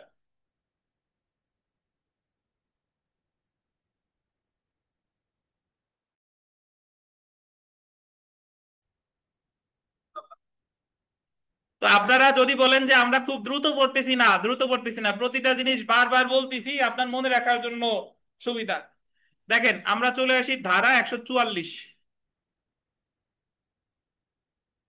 144 ধারা কেউ বুঝুক আর না বুঝুক, 144 ধারার মানে জারি হয়েছে এই কথাটা সবাই জানে, ঠিক আছে? তো প্রথমে দেখেন ধারা 144, আসন্ন বিপদ বা উৎপাতের জরুরি ক্ষেত্রে অস্থায়ী আদেশ সমূহ, temporary orders in urgent cases of nuisance or apprehended danger. দেখেন মানে যখন শান্তি ভঙ্গের আশঙ্কা অত জরুরি না, মানে একটু হালকা হালকা দেখা দিছে, তখন যায় মামলা করেন 107 ধারায়। বুঝছেন? কিন্তু যদি রোগটা ছড়াই গেছে, প্রকট আকার ধারণ করতে পারে, তখন যায় অ্যাকশন নিতে হবে 144 ধারায়। বুঝেন কিনা? যদি আশু প্রতিকারের ব্যবস্থা দেখা দেয়, দেখা গেল যে এক জায়গায় আওয়ামী লীগও সমাবেশ ডাকছে, এনসিপিও সমাবেশ ডাকছে, তাহলে যাতে কোনো প্রকার অনাকাঙ্ক্ষিত ঘটনার সম্মুখীন না হতে হয়, সেই ক্ষেত্রে 144 ধারা জারি করতে পারে। কিছুদিন আগে আমাদের গোপালগঞ্জে ওই যে এনসিপির সমাবেশকে কেন্দ্র করে শহরে 144 ধারা জারি করছিল, যাতে ওই মুহূর্তে কেউ সমাবেশ মিছিল মিটিং না করতে পারে, যাতে কোনো প্রকার মানে অপ্রীতিকর কোনো ঘটনার সম্মুখীন হতে না হয়। তাহলে ঘটনা ঘটে গেলে কিন্তু না, 144 জারি করা হয় কেন?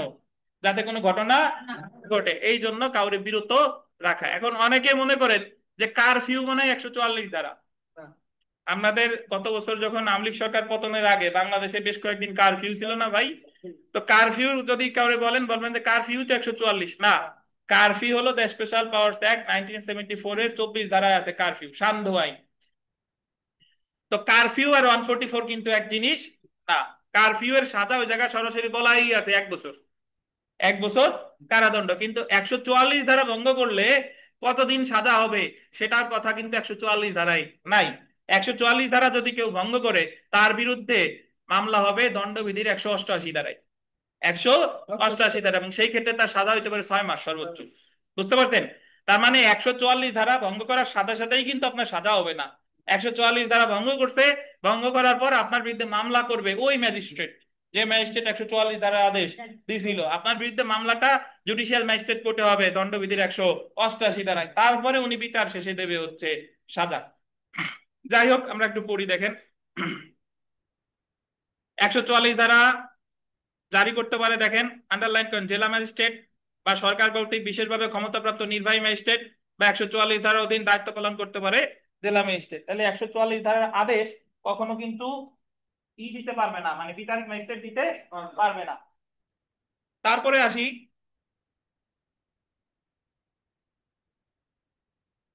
144 ধারা কখন জারি করা যায়, দেখেন। আইনসঙ্গতভাবে নিযুক্ত কোনো ব্যক্তির প্রতি প্রতিবন্ধকতা, বিরক্তি, আঘাত, প্রতিবন্ধকতা, বিরক্তি, আঘাতের ঝুঁকি প্রতিরোধ করবে, নিবারণে সহায়তা করবে।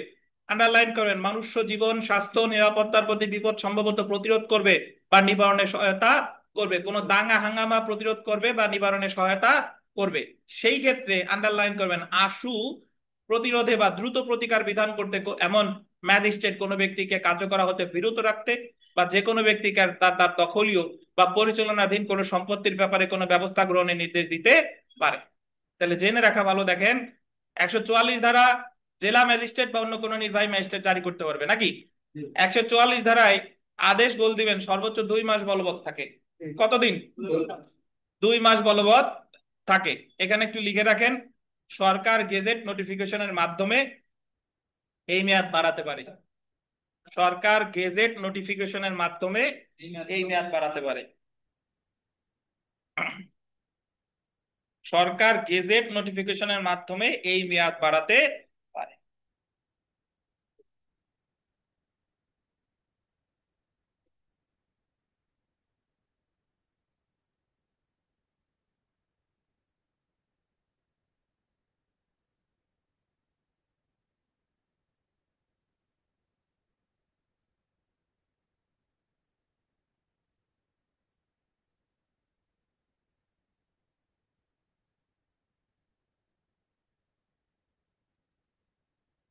তাহলে গেজেট নোটিফিকেশনের মাধ্যমে এই মেয়াদ কি বলেন?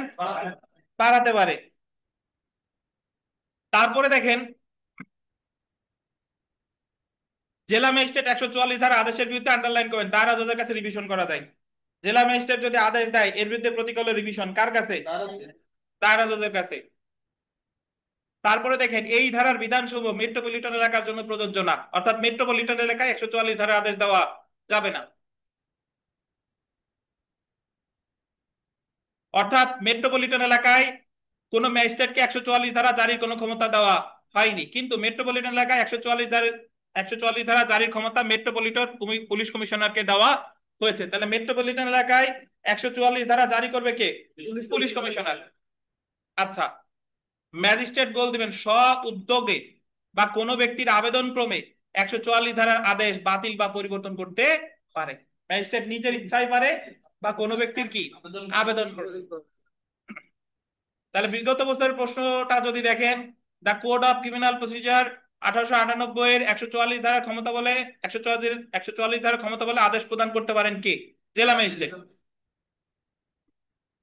আর 3 নাম্বার প্রশ্নটা যদি দেখেন, যে ফৌজদারি কার্যবিধির 144 ধারার অধীন প্রদত্ত আদেশ সাধারণত কতদিন বলবৎ থাকে? 2 মাস। কে বাড়াতে পারে? সরকার। কিসের মাধ্যমে? গেজেট নোটিফিকেশনের মাধ্যমে। 2 নাম্বার প্রশ্নটা দেখেন, জেলা ম্যাজিস্ট্রেটের 144 ধারা আদেশের বিরুদ্ধে নিম্নলিখিত কোন পদক্ষেপটি নেওয়া যায়? দায়রা জজের কাছে কি রিভিশন। একটু স্টার দিয়ে লেখেন শেষে, যে 144 ধারার আদেশ ভঙ্গ করলে 144 ধারার আদেশ ভঙ্গ করলে 144 ধারার আদেশ ভঙ্গ করলে দণ্ডবিধির 188 ধারায় দণ্ডিত হবে।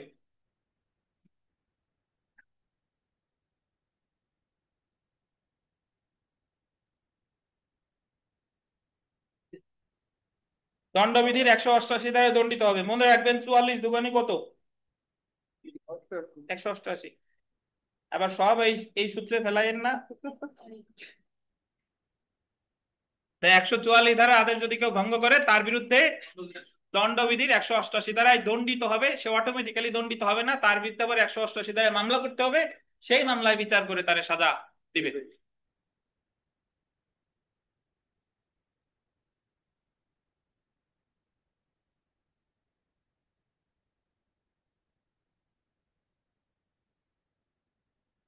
বুঝছেন? তাহলে 144 ধারার পদক্ষেপ যদি কেউ ম্যাজিস্ট্রেট নেয় কতদিন বলবৎ থাকবে? 2 মাস। 144 ধারা পদক্ষেপ কখন নেওয়া হয়? জরুরি অবস্থায়, যদি দেখা যায় যে কোনো শান্তি শৃঙ্খলা নিরাপত্তা বিঘ্নিত হতে পারে। 144 ধারা আদেশ কে বাতিল করতে পারে? ওই ম্যাজিস্ট্রেট, স্ব উদ্যোগে অথবা কারো আবেদনে। 144 ধারা আদেশের বিরুদ্ধে প্রতিকার কি? রিভিশন। কার কাছে? আদালতের কাছে। আচ্ছা, আমরা চলে এসে দেখেন স্থাবর সম্পত্তি সম্পর্কিত বিরোধ 145 থেকে 148। তো এই আমরা আজকে একটু কম পড়বো, আজকে এ পর্যন্ত থাক। আমরা সরাসরি এখন ক্লাস টেস্টে চলে যাই। ক্লাস টেস্টে একটু ধৈর্য ধারণ করেন, প্রশ্ন দিব।